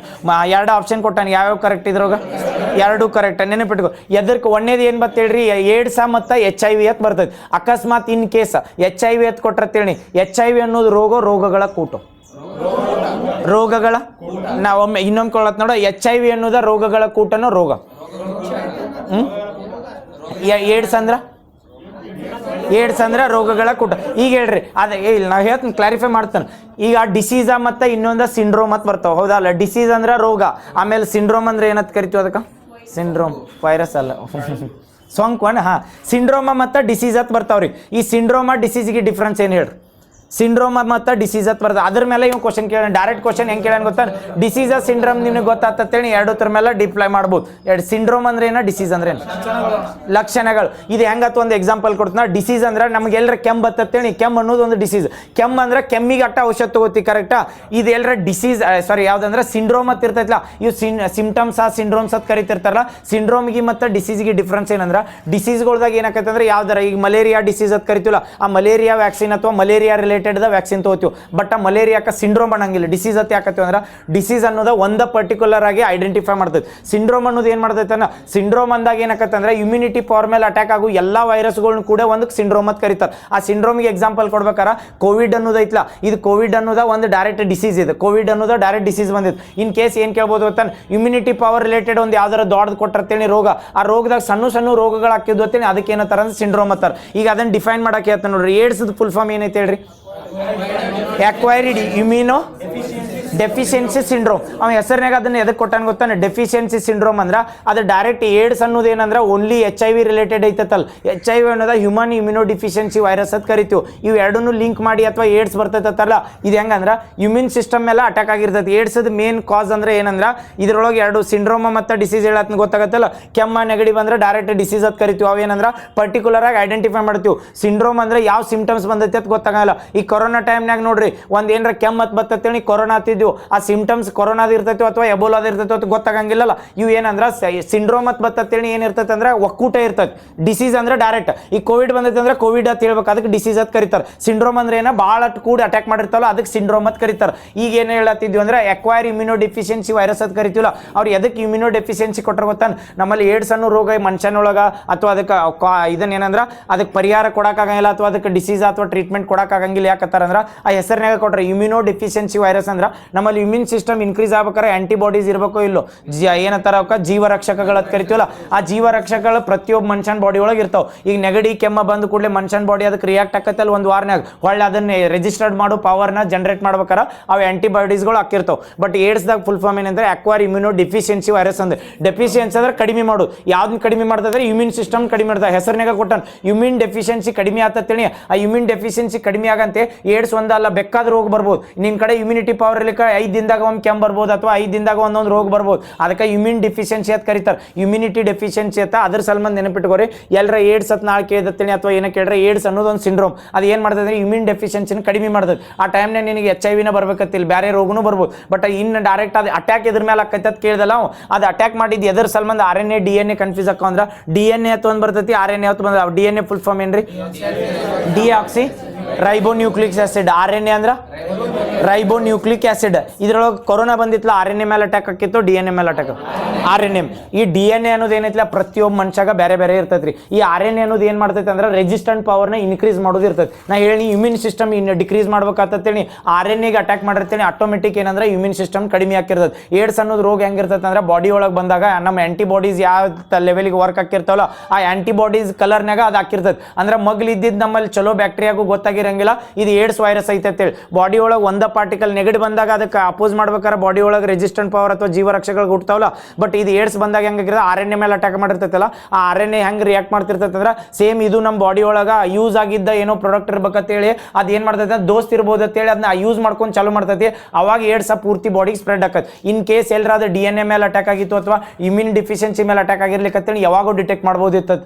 ಅದರ ಸಲ್ಮಂದ ಏನಂದ್ರೆ ಏಡ್ಸ್ ಸಲ್ಮಂದ ವ್ಯಾಕ್ಸಿನ್ಗಳನ್ನ ಕಂಡಿಡಿದಿಲ್ಲ. ಈ ಏಡ್ಸ್ ರಿಲೇಟೆಡ್ ಬಂದಾಗ ನೆನಪಿಟ್ಕೋರಿ, ಏಡ್ಸ್ ಎದ್ರ ಮೇಲೆ ಅಟ್ಯಾಕ್ ಮಾಡ್ತೈತೆ ಅಂದ್ರೆ IM ಬಂದಾಗ ಎದ್ರ ಮೇಲೆ RNA. ಮತ್ತು ಇನ್ನೊಂದು ಏನಂದ್ರೆ ಏಡ್ಸ್ ಅನ್ನೋದು ಅಕ್ವೈರ್ ಇಮ್ಯುನೋ ಡಿಫಿಷಿಯನ್ಸಿ ಸಿಂಡ್ರೋಮ್ ಅಂತ ಕರೀತಾರ. ಅದು ವೈರಸ್ ಅಲ್ಲ, ಡೈರೆಕ್ಟ್ ಏನಂದ್ರೆ ಸಿಂಡ್ರೋಮ್. HPV ಅಥವಾ HIV ಅಂತ ಕರಿತೀವಲ್ಲ, ಅದು ಡೈರೆಕ್ಟ್ ಪರ್ಟಿಕ್ಯುಲರ್ ವೈರಸ್ ಹಾಕದ್. ಅದು ವೈರಸ್ ಅಂದ್ರೆ ಇದಕ್ಕೆ ಅಫೆಕ್ಟ್ ಆಕದ್. ಈಗ ನಾವು ಹೇಳಿದ್ವಿ ಬೇರೆ ಯಾವ್ದಾರ ವೈರಸ್ ಬಂದಿದ್ರೆ ಅದೇ ವೈರಸ್ನ ಅಟ್ಯಾಕ್ ಮಾಡ್ತಿದ್ಲ, ಹಂಗೆ HIV ಫುಲ್ ಫಾರ್ಮ್ ಹ್ಯೂಮನ್ ಇದ್ರ ಮೇಲೆ ಕ್ವಶನ್ ಕೇಳಿದಾಗ ಕೇಳಿರ್ತಾರೆ ನೋಡ್ರಿ, ಎಲಿಸಾ ಟೆಸ್ಟ್ ಯಾವ್ದೊಂದು ಪತ್ತೆ ಮಾಡಕ್ ಮಾಡ್ತಾರೆ, ಏಡ್ಸ್. ಓಕೆ, ಇದನ್ನ ರ್ಯಾಪಿಡ್ ಟೆಸ್ಟ್ ಅಂತ ಬರ್ತೈತೆ ಅಥವಾ RPT ಟೆಸ್ಟ್ ಅಂತ ಕರೀತಾರೆ, ಅದು ರ್ಯಾಪಿಡ್ ಟೆಸ್ಟ್. ಇದು ಏಡ್ಸ್ ಬಿಟ್ಟ ಮತ್ತೆ ಯಾವ್ದನ್ನ ಯೂಸ್ ಮಾಡ್ಕೊಂಡಾರ ಮಣ್ಣು ರೀಸೆಂಟ್ ಆಗಿ ನ್ಯೂಸ್ನಾಗ ಇತ್ತಿದೆ, ರ್ಯಾಪಿಡ್ ಟೆಸ್ಟ್ ಅಂತ ಕರೀತಾರೆ. ಕೊರೋನಾ ಟೈಮ್ನಾಗ ನೆನಪೈತಾನ ಆ ರ್ಯಾಪಿಡ್ ಟೆಸ್ಟ್ ಕೊರೋನಾಕ್ಕೂ ಯೂಸ್ ಮಾಡ್ಯಾರ, ಇನ್ನೊಂದು ಎದಕ್ಕೆ ಯೂಸ್ ಮಾಡ್ಯಾರ ಅಂದ್ರೆ ಏಡ್ಸ್ಗೆ. ಆಮೇಲೆ ನ್ಯೂಕ್ಲಿಕ್ ಆಸಿಡ್ ಬೇಸ್ಡ್ ಟೆಸ್ಟ್ ಅಂತ ಬರ್ತೈತಿ, ಇದನ್ನ ಎದಕ್ಕೆ ಯೂಸ್ ಮಾಡ್ತಾರೆ ಹೇಳಿ, ನ್ಯೂಕ್ಲಿಕ್ ಆಸಿಡ್ ಬೇಸ್ಡ್ ಟೆಸ್ಟ್ ಅಂತ ಬರ್ತದೆ, ಇದು ಏಡ್ಸ್ಗೆ. ಇದು ನೆನಪಿಟ್ಕೊಂಡು ನ್ಯೂಕ್ಲಿಕ್ ಆಸಿಡ್ ಬೇಸ್ಡ್ ಅಂದ್ರೆ ನಮ್ಮಲ್ಲಿ ಏನು RNA ನ್ಯೂಕ್ಲಿಕ್ ರೈಬೋ ನ್ಯೂಕ್ಲಿಕ್ ಆಸಿಡ್ ಅಂದಲ್ಲ, ನ್ಯೂಕ್ಲಿಕ್ ಆಸಿಡ್ ಬೇಸ್ಡ್ ಟೆಸ್ಟ್ ಬಂದ್ರೆ ಆ ನ್ಯೂಕ್ಲಿಯಸ್ನ ಸ್ಟಡಿ ಮಾಡೋ ಸಂಬಂಧ ಅದು ಒಂದು ಟೆಸ್ಟ್ ಬರ್ತೈತಿ, ಅದಕ್ಕೆ ನ್ಯೂಕ್ಲಿಕ್ ಆಸಿಡ್ ಬೇಸ್ಡ್ ಟೆಸ್ಟ್ ಅಂತ ಕರೀತಾರೆ. ಅದನ್ನು ಎದಕ್ಕೆ ಯೂಸ್ ಮಾಡ್ತಾರೆ ಅಂದ್ರೆ ಏಡ್ಸ್ನ ಡಿಟೆಕ್ಟ್ ಮಾಡೋ ಸಂಬಂಧ ಇವು ಟೆಸ್ಟ್ ಅದ, ಎಲಿಸಾ ಟೆಸ್ಟ್, ನ್ಯೂಕ್ಲಿಕ್ ಆಸಿಡ್, ಆಮೇಲೆ ಯಾವ್ದಂದ್ರೆ ಇನ್ನೊಂದು ವೆಸ್ಟರ್ನ್ ಬ್ಲಾಟ್ಸ್ ಟೆಸ್ಟ್ ಅಂತೂ ಬರ್ತೈತಿ, ವೆಸ್ಟರ್ನ್ ಬ್ಲಾಟ್. ಇವೆಲ್ಲ ಕ್ವಶನ್ ಕೇಳ್ಯಾರ, ಅದಕ್ಕೆ ರಿಪೀಟೆಡ್ ನೆನಪಿಟ್ಕೋಬೇಕು. ಏಡ್ಸ್ ರಿಲೇಟೆಡ್ ಏಡ್ಸ್ ಬಂದಾಗ ಏನು ಹೇಳ್ರಿ, AIDS full form acquired immunodeficiency syndrome. Very good. Next ಇದನ್ನು ಕೇಳಿರ್ತಾರೆ, ಹೊಳ್ಳ ಮುಳ್ಳ ಏನು ಕೇಳ್ತಾರೆ ಗೊತ್ತಾನ, ನಮ್ಮಲ್ಲಿ ಸಾಯಿಲ್ ಫಾರ್ಮೇಷನ್ ಆಗಿರ್ತೈತಲ್ಲ, ಸಾಯಿಲ್ ಏನಂದ್ರೆ ನಮ್ಮಲ್ಲಿ ಹಿಮಾಲಯದಾಗ ಒಂದು ನದಿ ಹುಟ್ಟತೇಳಿ, ಆ ನದಿ ತಳಗಿನ ತನ ಬರುತ್ತಾನ ಒಂದೊಂದು ಸಾಯಿಲ್ ಫಾರ್ಮೇಷನ್ ಆಗಿರ್ತದೆ. ಆ ಸಾಯಿಲ್ ಮೇಲೆ ಹೊಳ್ಳ ಮುಳ್ಳ ಕ್ವಶನ್ ಕೇಳ್ತಾರೆ, ಏನಂತ ಕೇಳ್ಯಾರ ಗೊತ್ತಾ, ಇಲ್ಲಿ ಕೇಳಿದ ಮೊದಲು ಎಕ್ಸ್ಪ್ಲೇನ್ ಮಾಡಲು ಕ್ವಶನ್ ಕೇಳಿ, ಕ್ವಶನ್ ಕೇಳಬೇಡಿ, ಮೊದಲು ಕ್ವಶನ್ ಕೇಳ್ತಾನ, ಆಮೇಲೆ ನಿಮ್ಗೆ ಗೊತ್ತಾಗುತ್ತೆ. ಒಂದೇದು ಏನು ಕ್ವಶನ್ ಕೇಳೋಣ, ಬಂಗಾರ ಮಣ್ಣಿನ ಅಥವಾ ಬಂಗಾರ ಮಣ್ಣು ಅಂತ ಕರೀತಾರಲ್ಲ, ಬಂಗಾರ ಮಣ್ಣಿನ ಬಗ್ಗೆ ಈ ಕೆಳಗಿನ ಯಾವ ಹೇಳಿಕೆ ತಪ್ಪಾಗಿದೆ ಅಂತ ಕೇಳೋಣ. ಬಂಗಾರ ಮಣ್ಣು ಅಂತ ಕೇಳ್ತಾರ ಅಥವಾ ಬಂಗಾರ ಅಂತ ಕರೀತಾರಲ್ಲ ಅದ್ರ ಬಗ್ಗೆ. ಬಂಗಾರ ಹಳೆಯ ಮೆಕ್ಕಲು ಮಣ್ಣು, ಕರೆಕ್ಟೋ ತಪ್ಪು? ಓಕೆ, ಒಣ್ಣೇದು ಹಳೆಯ ಮೆಕ್ಕಲು ಮಣ್ಣು ಒಣ್ಣೇದು. ಇದು ನದಿಗಳಿಂದ ದೂರದಲ್ಲಿರುವ ಎತ್ತರದ ಪ್ರದೇಶದಲ್ಲಿ ಕಂಡು ಬರುತ್ತದೆ, ತಪ್ಪು ಕರೆಕ್ಟು? ನದಿಗಳಿಂದ ದೂರವಿರುವ ಎತ್ತರದ ಪ್ರದೇಶಗಳು ಯಾವ ಕರೆಕ್ಟ್ ಅದಾವೆ ಎನಲೈಸ್ ಮಾಡ್ರಿ, ಆಮೇಲೆ ಎಕ್ಸ್ಪ್ಲೇನ್ ಮಾಡ್ತಾರೆ. ಇದು ಸಣ್ಣ ಕಣಗಳಿಂದ ಕೂಡಿದು ಹೆಚ್ಚು ತೇವಾಂಶ ಹಿಡಿದಿಡಬಲ್ಲದು, ಸಣ್ಣ ಇದನ್ನ ಕಣಗಳಿಂದ ಕೂಡಿರ್ತೈತಿ. ಮೂರನೇದು ಯಾವ ಕರೆಕ್ಟ್ ಐತ್ರಿ ಹೇಳ್ರಿ, ಆಮೇಲೆ ಹೇಳ್ತಾನೆ, ಎಕ್ಸ್ಪ್ಲೇನ್ ಮಾಡಿ. ನೆಕ್ಸ್ಟ್ ಬಂಗಾರನಲ್ಲಿ ಸಾಮಾನ್ಯವಾಗಿ ಕಂಕರ ಲೈಮ್ ನ್ಯೂಡ್ಗಳು ಇರುತ್ತದೆ ಅಂತ, ನೋಡ್ಗಳು ಇರುತ್ತದೆ ಅಂತ ಕರಿತಾನೆ. ಏನ್ರಿ ಈಗ ಒಮ್ಮೆ ಎಕ್ಸ್ಪ್ಲೇನ್ ಮಾಡ್ತೇನೆ, ಅವು ಯಾವ್ದು ಕರೆಕ್ಟ್ ಆಕತ್ತೆ ಅಂತ ಹೇಳಿ. ಪೂರ್ತಿ ನಾ ಏನು ಹೇಳಿ ಅಂದ್ರೆ ಇದೇನಂದ್ರೆ ಮೆಕ್ಕಲು ಮಣ್ಣು ಅಂತ ಬರ್ತದಲ್ಲ, ನಮ್ಮಲ್ಲಿ ನದಿಗಳ ಅಥವಾ ಸಿಂಧು ಸಿವಿಲೈಸೇಷನ್ ಆಗ್ಬೇಕಾರೆ ಮೆಕ್ಕಲು ಮಣ್ಣಿನ ಅಥವಾ ನದಿ ದಂಡಿ ಮೇಲೆ ಆಗಿತ್ತಲ್ಲ ಸಿವಿಲೈಸೇಷನ್, ಅಥವಾ ನದಿ ಎಲ್ಲರ ಹುಟ್ಟತೇಳಿ ಆ ನದಿ ಹರಿವು ಮಣ್ಣುಗಳು ಬರ್ತಾವೆ. ಒಣ್ಣೆ ಹಿಡ್ದ ಬರ್ತೈತ್ರಿ, ಒಣ್ಣೆದ ಬೆಟ್ಟದಿಂದ ಹರಿದು ಕೆಳಗೆ ಬರ್ತೇಳಿ, ಅಲ್ಲಿ ಏನಿರ್ತೈತೆ ಅಂದ್ರೆ ಬೆಟ್ಟದಿಂದ ಹರಿದು ಬಂದಿರ್ತೈತೆ ಅಂತೇಳಿ, ಹಿಮಾಲಯದಿಂದ ಬಂದಿರ್ತೈತೆ. ಅಲ್ಲಿ ಏನಂದ್ರೆ ಜಾಸ್ತಿ ಏನಂದ್ರೆ ಹಸಿ ಇರ್ತೈತಿ, ಅಥವಾ ಮಾರ್ಚರ್ ಕಂಟೆಂಟ್ಸ್ ಜಾಸ್ತಿ ಇರ್ತೈತಿ, ಅಥವಾ ಮಾರ್ಚ್ ಮಣ್ಣು ಅಂತ ಕರಿತಾರಲ್ಲ ಆ ಮಣ್ಣಿಗೆ ಏನಂತ ಕರಿತಾರ ಅಂದ್ರೆ ತೆರಾಯಿ ಅಂತ ಕರಿತಾರೆ. ಒಣ್ಣೆದ್ ನೋಡ್ರಿ ತೆರಾಯಿ ಅನ್ನೋದು ಇರ್ತೈತಿ. ಪೂರ್ತಿ ಸೀರೀಸ್ ಒಳಗೆ ಹೇಳ್ಕೊತಕ್ಕ ನೆನ್ಪಿಟ್ಕೋರಿ. ಒಣ್ಣೆದ ತೆರಾಯಿ, ಸಾರಿ ತೆರಾಯಿ ಬರಂಗಿಲ್ಲ, ಬಾಬರ್ ಅಂತ ಬರ್ತದೆ. ಬಾಬರ್ ಆದ್ಮೇಲೆ ತೆರಾಯಿ. ಬಾಬರ್. ಒಣ್ಣೆದ್ ಯಾವ್ದಂದ್ರೆ ಬಾಬರ್ ಅಂತ ಬರ್ತದೆ. ಒಣ್ಣೆದ್ ಹಿಮಾಲಯದಿಂದ ಫಸ್ಟ್ ಬಂದ್ರೆ ಯಾವ ಮಣ್ಣು ಅಂತ ಕರಿತೀವಿ ಅಂದ್ರೆ ಬಾಬರ್ ಮಣ್ಣು ಅಥವಾ ಬಬ್ಬರ್ ಮಣ್ಣು ಅಂತ ಕರಿತಾರ, ಅಥವಾ ಬಾಬರ್ ಅಂತ ಕರಿತಾರ. ಒಣ್ಣೆದ್ ಯಾವ್ದಂದ್ರೆ ಬಾಬರ್. ಅದೇ ಆದ್ಮೇಲೆ ಎರಡನೇದು ಬರುದ, 4 ಬರ್ತಾವ, 4 ನೆನ್ಬಿಡು. ಒಣ್ಣೆದ ಬಾಬರ, ಎರಡನೇದ ತೆರಾಯಿ, ಮೂರನೇದ ಯಾವ್ದ ಬಂಗಾರ. ಸಾರಿ ಯಾವ ಉಳಿದು, ಒಂದನೇದು ಯಾವ್ದು ಹೇಳ್ರಿ ಬಾಬರ್, ಎರಡನೇದ ತೆರಾಯಿ, ಮೂರನೇದ ಬಂಗಾರ, 4ನೇದ ಕಾದರ್ ಮಣ್ಣು ಅಥವಾ ಖದರ್ ಮಣ್ಣು ಅಂತ ಕರಿತಾರೆ. ಈಗ ಒಂದನೇದು ಐತೆ ನೋಡ್ರಿ ಬಾಬರ್ ಮಣ್ಣು ಅಂತ ಬರ್ತೈತಿ. ಬಾಬರ್ ಮಣ್ಣಾಗ ಏನೇನು ಇರ್ತದೆ ಅವ್ನು ಕ್ವಶನ್ ಕೇಳೋಣಂತೆ, ಅದನ್ನ ಪೂರ್ತಿ ಐತ್ನ ರಿವರ್ದಿಂದ ಸೆಡಿಮೆಂಟ್ಸ್ಗಳು ಏನು ಡೆಪಾಸ್ ಆಗಿರ್ತಾವ, ಅಥವಾ ಅದಕ್ಕೆ ಏನು ಕರಿತಾರೆ ಅಂದ್ರೆ ಪೂರಸ್ ಅಂದ್ರೆ ಭಾಳ ಹಸಿ ಇದ್ದಿರ್ತದಲ್ಲ, ಅದಕ್ಕೆ ಏನಂತಾರೆ ಅಂದ್ರೆ ಬಾಬರ್ ಅಂತ ಕರಿತಾರೆ. ಒಂದನೇದು ಬಂದ ಕೂಡಲೇ ಬಾಬರ್. ನದಿ ಸ್ಟಾರ್ಟ್ ಆತೇಳಿ ಯಾವುದೇ ನದಿ ಹರಿಬೇಕಾರ ಮಣ್ಣು ತೊಗೊಂಡು ಹೋಗಿರ್ತದೆ, ಹೌದಲ್ಲ, ನದಿ ಒಳಗೆ ಹೋಗಿರ್ತದಲ್ಲ. ಒಂದನೇದು ಬರೋದು ಯಾವ್ದಂದ್ರೆ ಬಾಬರ್ ಅಂತ ಬರ್ತದೆ. ಆ ಬಾಬರ್ದಾಗ ಏನಿರ್ತದೆ ಪೋರಸ್ ಆಕ್ಸೈಡ್ಸ್ ಇರ್ತಾವ, ಅಥವಾ ಏನಂತ ಕರಿತಾರೆ ಅಂದ್ರೆ ಜಾಸ್ತಿದಿಂದ ನದಿದಿಂದ ಡೆಪಾಸಿಟ್ ಆಗಿರ್ತದೆ. ಅಲ್ಲಿ ಕಲ್ಲಿನ ಮೇಲೆ ನೀರು ಬಿತ್ತೇಳಿ ಅಲ್ಲಿ ತಳಗ ಉಳಿತೈತಿಲ್ಲ, ಅದಕ್ಕೆ ಏನಂತಾರೆ ಅಂದ್ರೆ ಬಾಬರ್ ಅಂತ ಕರಿತಾರೆ. ಅದಾದ್ಮೇಲೆ ಸೆಕೆಂಡ್ ಬರೋದು ಯಾವ್ದಂದ್ರೆ ತೆರಾಯಿ. ಈ ತೆರಾಯಿ ಒಳಗೆ ಏನಿರ್ತದೆ ಕೇಳ್ತಾನೆ ನೋಡ್ರಿ. ತೆರಾಯಿ ಏನಿರ್ತದೆ ಅಂದ್ರೆ ಫೈನ್ ಸಿಲ್ಲಿ ಕ್ಲೇ ಕಂಟೆಂಟ್ ಬರ್ತಾ ಗೊತ್ತಾನ, ಕ್ಲೇ ಅಂತ ಆಟ ಆಡ್ತಿರ್ತಾರಲ್ಲ, ಕ್ಲೇ ಕಂಟೆಂಟ್ ಸುಣ್ಣು ಕರೆಕ್ಟ್. ಅವು ಸಣ್ಣ ಫಾರ್ಮ್ ಎದಕ್ಕೆ ಹಾಕೈತಿ ಗೊತ್ತಾ, ಒಣ್ಣೆದ್ ನೀರು ಬಿದ್ದಾಗ ಎಫೆಕ್ಟ್ ಇರಂಗಿಲ್ಲ. ಒಣ್ಣೆದ್ ಏನ್ ಬರ್ತಿರ್ತದೆ ಬಾಬರ್ ಅಂತ ಕರಿತಿರ್ತೀವಿ. ಅಲ್ಲಿ ಏನಾಗಿರ್ತೈತೆ ಅಂದ್ರೆ ಬರೀ ಫೋರಸ್ ಆಗಿರ್ತೈತಿ, ಅಥವಾ ನೀರು ಎಕ್ಸ್ಟ್ರಾಕ್ಟ್ ಮಾಡೋ ಥರ ಸಣ್ಣದ ಲೆವೆಲ್ಗೆ ಇರ್ತೈತೆ ಅದು ಬಾಬರ್ ಅನ್ನೋದು. ಅದಾದ್ಮೇಲೆ ನೆಕ್ಸ್ಟ್ ಸ್ಟೇಜಿಗೆ ಬರ್ತೈತಿಲ್ಲ, ಪೂರ್ತಿ ಸಣ್ಣ ಕಣ ಆಗಿರ್ತೈತೆ, ಅಥವಾ ಸಿಮೆಂಟ್ ಆಕ್ಸೈಡ್ಸ್ ಟೈಪ್ ಬರ್ತೈತಿಲ್ಲ ಹಂಗಿರ್ತೈತೆ, ಅಥವಾ ಕ್ಲೇ ಕಂಟೆಂಟ್ ಅಂತ ಕರಿತಾರಲ್ಲ, ಎಲ್ಲಿ ಇರ್ತೈತೆ ಅಂದ್ರೆ ತೆರಾಯಿ ರೀಸನ್ದಾಗ. ಈ ತೆರಾಯಿ ರೀಸನ್ ಏನಿರ್ತೈತೆ ಅಲ್ರಿ, ನದಿ ನೀರು ರಿವರ್ ಬೇಸಿನ್ ಇರ್ತೈತಿಲ್ಲ, ಅದರಿಂದ ಎಷ್ಟೋ ದೂರಗಟ್ಲೆ ತೆರಾಯಿ ಬೇಸಿನ್ ಇರ್ತೈತೆ. ನೆನಪಿಟ್ಕೋ, ತೆರಾಯಿ ಅನ್ನೋದಂದ್ರೆ ನದಿ ಅಲ್ಲಿ ಜಮಾ ಆಕಿತ್ತು ಅಂದ್ರೆ ತೆರಾಯಿ ಇಲ್ಲಾಗಿರ್ತೈತಿ. ಇದ್ರ ಸಲ್ಮನ್ ತೆರಾಯಿ ಅಂತ ಕರಿತಾರೆ. ಒಂದನೇದು ಯಾವ್ದತ್ ಹೇಳಿ ಬಾಬರ್, ಎರಡನೇದು ಯಾವ್ದತ್ ಹೇಳಿ ತೆರಾಯಿ. ನಾಳೆ ಏನು ಕೇಳ್ಬೋದು ಗೊತ್ತನ್ರಿ, ಈ ತೆರಾಯಿ ಒಳಗೆ ಫರ್ಟಿಲೈಸರ್ ಅಥವಾ ಏನಾರ ಅಗ್ರಿಕಲ್ಚರ್ ಮಾಡ್ಬೋದು ಇಲ್ಲೋ ಅಂತ ಕೇಳ್ತಾರೆ. ತೆರಾಯಿ ಮಣ್ಣಾಗ ಅಗ್ರಿಕಲ್ಚರ್ ಮಾಡಕ್ ಬರಂಗಿಲ್ಲ. ಬಟ್ ನಾಳೆ ಏನು ಕೇಳಿರ್ತೀನಿ ಫಲವತ್ತಾಗಿರ್ತೈತೆ ಇಲ್ಲಾಂದ್ರೆ ವೆರಿ ಫರ್ಟೈಲ್ ಇರ್ತೈತೆ, ಫಲವತ್ತಾಗಿರ್ತೈತೆ ಭಾಳ.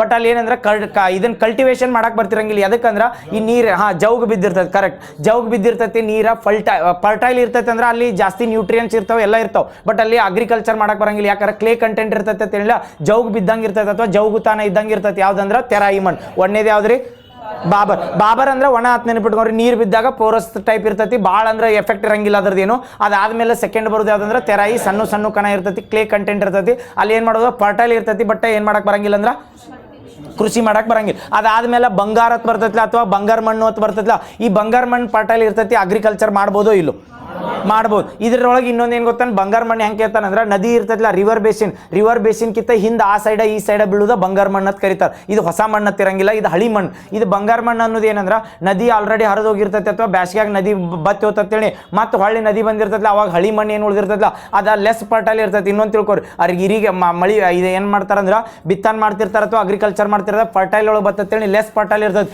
ಅಲ್ಲಿ ಕಂಪಲ್ಸರಿ ಇರಿಗೇಷನ್ ರಿಕ್ವೈರ್ಡ್ ಇರ್ತೈತಿ ರೀ. ನೀರು ಏನಂದ್ರೆ ನೀರಾವರಿ ಬೇಕಲ್ಲ, ಯಾವುದಕ್ಕಂದ್ರೆ ಬಂಗಾರ ಮಣ್ಣಾಗ ನೀರಾವರಿ ಬೇಕಾಗಿರ್ತದೆ. ನಾಳೆ ಇನ್ ಕೇಸ್ ಕೇಳ್ರೆ ನೆನಪಿಟ್ಕೋರಿ, ಎಷ್ಟು 3 ಬಂದ್ವಲ್ಲ.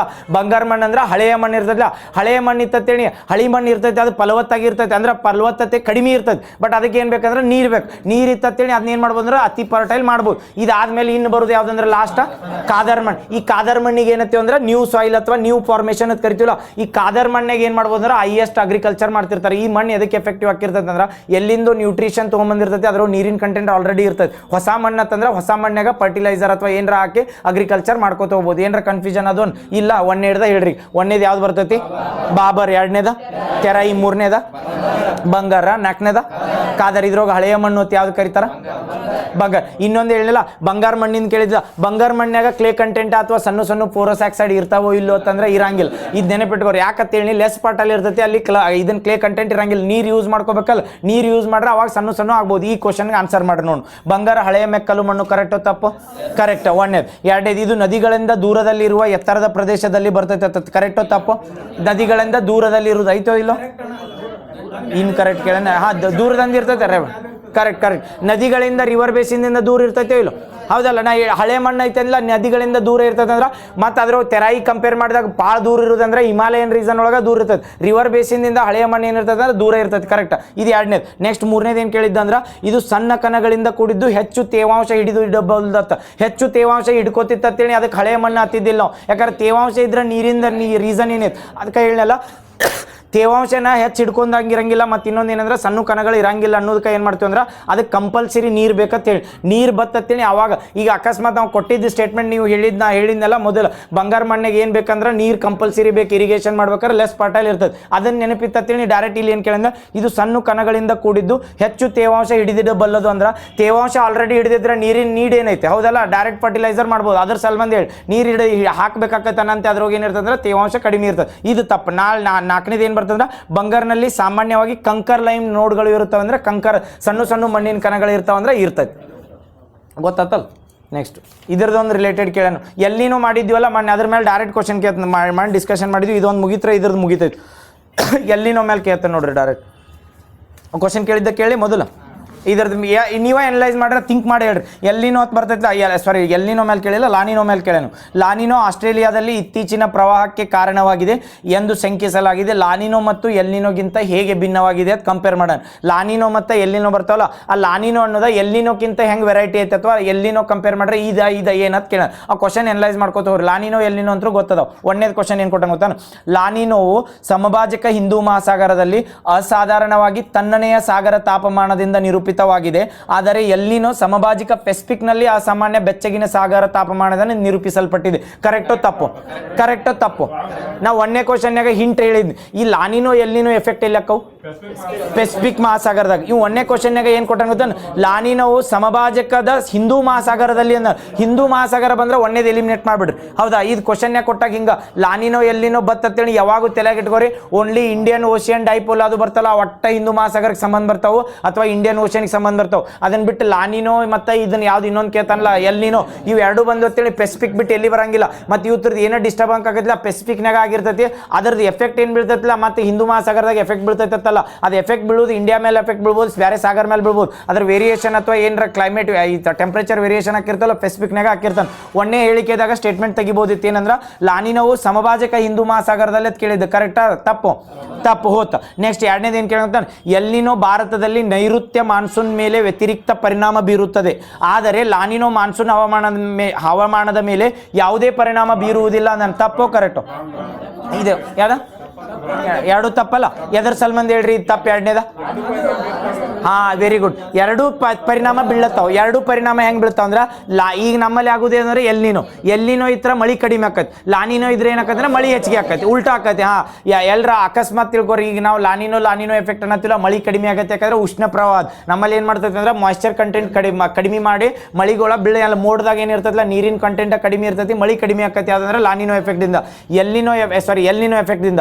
ಲಾನಿನೋ ಎಫೆಕ್ಟ್ ಬಂದ್ರೆ ಕೋಲ್ಡ್ ಟೆಂಪರೇಚರ್ ಅಂತ ಹೇಳಿದಿಲ್ಲ, ಅವಾಗ ಏನಾಕಿರ್ತಂದ್ರೆ ಅಲ್ಲಿದೆ ಏನು ಪೆಸಿಫಿಕ್ ಸಾಗರದಿಂದ ಟೆಂಪರೇಚರ್ ಬರ್ತಿರ್ತದಲ್ಲ, ಅದು ಆಲ್ರೆಡಿ ಏನಂದ್ರೆ ಕೋಲ್ಡ್ ಹವಾಮಾನ ತರೋದಂದ್ರೆ ಕೋಲ್ಡ್ ಮಾಯ್ಶ್ಚರ್ ತರ್ತಿರ್ತದೆ, ಅಥವಾ ಮೋಡಗಳು ಕೋಲ್ಡ್ ಇರ್ತಾವೆ. ಅದು ಆಟೋಮೆಟಿಕ್ ಮೋಡ್ದಾಗಿಂದ ಹೆಚ್ಚು ನೀರು ಬೀಳ್ತಿರ್ತದೆ. ಅದ್ರ ಸಲುವಾಗಿ ಏನಕ್ಕಂದ್ರೆ ಹೈಯೆಸ್ಟ್ ಪರಿಣಾಮ ಬೀಳ್ತೈತೆ. ಅದು ಏನಂದ್ರೆ ಯಾವ್ದ್ರ ಮೇಲೆ ಅಂದ್ರೆ ಮಳಿ ಜಾಸ್ತಿ ಆತಂತೇಳಿ ಯಾವ್ದು ಬರ್ತದೆ ಅಂದ್ರೆ ಲಾನಿನೋ.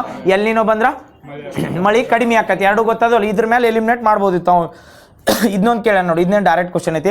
ಗ್ರಾಮೀಣಾಭಿವೃದ್ಧಿ ಮತ್ತು ಪಂಚಾಯತ್ ರಾಜ್ ರಾಷ್ಟ್ರೀಯ ಸಂಸ್ಥೆ ಎಲ್ಲೈತೆ ಅಂತ ಕೇಳೋಣ. ಎಲ್ಲೈತಿ? ಹೈದರಾಬಾದ್. ನೆನಪೈತಲ್ಲ, ಇದನ್ನ ಯಾವ್ದಂದ್ರೆ ಗ್ರಾಮೀಣ ಅಥವಾ ರಾಷ್ಟ್ರೀಯ ಏನಂತ ಕರಿತೀವಿ, ಪಂಚಾಯತ್ ಸಂಸ್ಥೆ ಎಲ್ಲಿ ಅಂದ್ರೆ ಹೈದರಾಬಾದಾಗ. ಇದು ರಾಷ್ಟ್ರೀಯ ಬಂದಾಗ. ಕರ್ನಾಟಕ ಪಂಚಾಯತ್ ರಾಜ್ ಟ್ರೈನಿಂಗ್ ಇನ್ಸ್ಟಿಟ್ಯೂಟ್ ಅಥವಾ ಪಂಚಾಯತ್ ರಾಜ್ ಇನ್ಸ್ಟಿಟ್ಯೂಟ್ ಎಲ್ಲಿ? ಮೈಸೂರು, ಗದಗ. ಎಲ್ಲಿ ನೋಡ್ರಿ? ಮೈಸೂರು, ಗದಗ. ಮೈಸೂರ ಮತ್ತು ಗದಗದಾಗ ಒಂದೈತಿ, ಏನದ?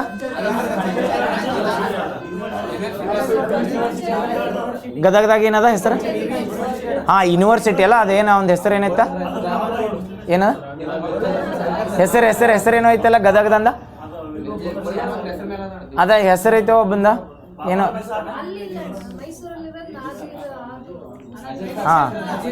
ಗದಗದ ಏನು? ಕರೆಕ್ಟ್, ಮೈಸೂರ್ದಂದು ಕರೆಕ್ಟ್ ಬಿಡ. ರಿಸರ್ಚ್ ಸೆಂಟರ್ ಇಲ್ಲೊಂದು ಐತಿ ಯೂನಿವರ್ಸಿಟಿ ಗದಗದಾಗ, ಅದನ್ನು ಕೇಳೋಣ. ಪಂಚಾಯತ್ ಇನ್ಸ್ಟಿಟ್ಯೂಟ್ ಅಷ್ಟೈತನ್ರಿ, ಹೆಸರಿಲ್ಲಲ್ಲ? ನಜೀರ್ ಸಾಬಾದ್ ಮೈಸೂರು. ಇಲ್ಲಿ ಗದಗದಂದು ಏನೋ ಹೆಸರು ಕೊಟ್ಟಿಲ್ಲ. ಅದಲ್ಲೇ ಈ ಹೆಸರು ಏನ್ರೈತೆ? ಬರೀ ಗ್ರಾಮೀಣ ಪಂಚಾಯತಿ. Okay, Mahatma Gandhi university. Okay, ಮುಗೀತು ತಾದ್. ಅದನ್ನು ಮಾಡ್ರ. ಇದು ಗ್ರೂಪ್ ಬಿ ಕ್ವಶನ್ ಪೇಪರ್ ಐತೆ. ಗ್ರೂಪ್ ಬಿದಾಗ ಒಂದೆರಡು ಕ್ವಶನ್ ಇದ್ರ ಮೇಲೆ ಕಂಪ್ಯೂಟರ್ ಮೇಲೆ ಕೇಳೋಣ, ಹೇಳ್ಬೇಡ. ಅದು ಈಸಿ ಹೆಂಗೆ ಗೊತ್ತಾಗತ್ತೆ. ಈಗ ಹೇಳ್ರಿ ನೋಡು, ನಮ್ಮ ಈ ಲ್ಯಾಪ್ಟಾಪ್ ಒಳಗೆ ಅದು ಕ್ಯಾನ್ವಾಸ್ ಅದು ಹಾಕ್ತಿರ್ತಾರಲ್ಲ, ಈ ಕ್ಯಾನ್ವಾಸ್ ಅನ್ನೋದು ಆಪ್ರೇಟಿಂಗ್ ಸಿಸ್ಟಮ್ ಅಥವಾ application software? Operating system, application software. ಹೆಂಗೆ ನೆನಪಿಟ್ಕೋಬೇಕಂದ್ರೆ, ಯಾವ್ದಾರ ಒಂದು ಕಂಪ್ಯೂಟರ್ ಅಥವಾ ಲ್ಯಾಪ್ಟಾಪ್ ಇರ್ತದಲ್ಲ, ಅದು ಆಪ್ರೇಟ್ ಆಗ್ಬೇಕಾರೆ ಹಾಕು ಏನದಲ್ಲ, ವಿಂಡೋಸ್ 10 ವಿಂಡೋಸ್ 11 ಇವಕ್ಕೆ ಏನಂತ ಕರೀತಾರೆ ಅಂದ್ರೆ ಆಪ್ರೇಟಿಂಗ್ ಸಿಸ್ಟಮ್ ಅಂತ ಕರೀತಾರೆ. ಯಾವ ಅಪ್ಲಿಕೇಶನ್ ಸಾಫ್ಟ್ವೇರ್ ಮೊಬೈಲ್ನಾಗ ಯೂಸ್ ಮಾಡ್ತಿರ್ತೀವಿ, ಈಗ ನಾವು ಯಾವ್ದು ಯೂಸ್ ಮಾಡ್ತೀವಿ ಅಂದ್ರೆ ವಾಟ್ಸಪ್ ಯೂಸ್ ಮಾಡ್ತೀವಿ, ಇನ್ಸ್ಟಾಗ್ರಾಮ್ ಯೂಸ್ ಮಾಡ್ತೀವಿ, ಇವೆಲ್ಲ ಏನಂದ್ರೆ ಆ್ಯಪ್ ಅಥವಾ ಏನಂತ ಕರೀತಾರೆ ಅಪ್ಲಿಕೇಶನ್ ಸಾಫ್ಟ್ವೇರ್ ಅಂತ ಕರಿತೀವಿ. ಆಪ್ರೇಟಿಂಗ್ ಸಿಸ್ಟಮ್ ಯಾವ್ದಾರ ಮೊಬೈಲ್ ಇರ್ತದಲ್ಲ, ಅದ್ರಾಗ ಆಂಡ್ರಾಯ್ಡ್ OS ಅಥವಾ ಆಂಡ್ರಾಯ್ಡ್ 2.0 ಇರ್ತಲ್ಲ, ಅವೆಲ್ಲ ಆಪ್ರೇಟಿಂಗ್ ಸಿಸ್ಟಮ್ ಅಂತ ಕರಿತಾವೆ. ಕಂಪ್ಯೂಟರ್ ರಿಲೇಟೆಡ್ ಕ್ವಶನ್ ಏನು ಕೇಳಂಗೆ ಗೊತ್ತಾನ? Application software, system software, firmware, utility software ಅಂತ ಕೇಳೋಣ. ಅವ್ರದ್ದು ರಿಲೇಟೆಡ್ ಕೊಟ್ಟ ನಾವು ಒಂದೊಂದು ಹೇಳ್ಕೊತಕ್ಕನೆ ಯಾವತ್ತು ನೀವು ಹೇಳ್ಬಿಡ್ರಿ. ಮೈಕ್ರೋಸಾಫ್ಟ್ ವರ್ಡ್ ಅನ್ನೋದು application software, operating software? Microsoft word ಅನ್ನೋದು ಅಪ್ಲಿಕೇಶನ್ ಸಾಫ್ಟ್ವೇರ್ ಮತ್ತು ಅಥವಾ ಆಪ್ರೇಟಿಂಗ್ ಸಿಸ್ಟಮ್?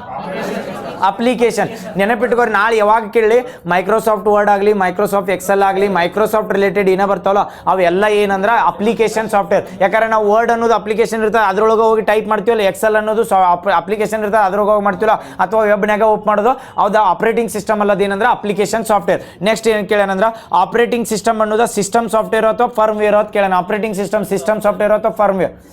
ಸಿಸ್ಟಮ್ ಸಾಫ್ಟ್ವೇರ್ ಅಂತ ಕರಿತೀವಿ. ಅದು ಸಿಸ್ಟಮ್ ಸಾಫ್ಟ್ವೇರ್ ಅಂದ್ರೆ ಆಪ್ರೇಟಿಂಗ್ ಸಿಸ್ಟಮ್. ಆಪ್ರೇಟಿಂಗ್ ಸಿಸ್ಟಮ್ಗೆ ಸಿಸ್ಟಮ್ ಸಾಫ್ಟ್ವೇರ್ ಕರೀತಾರ.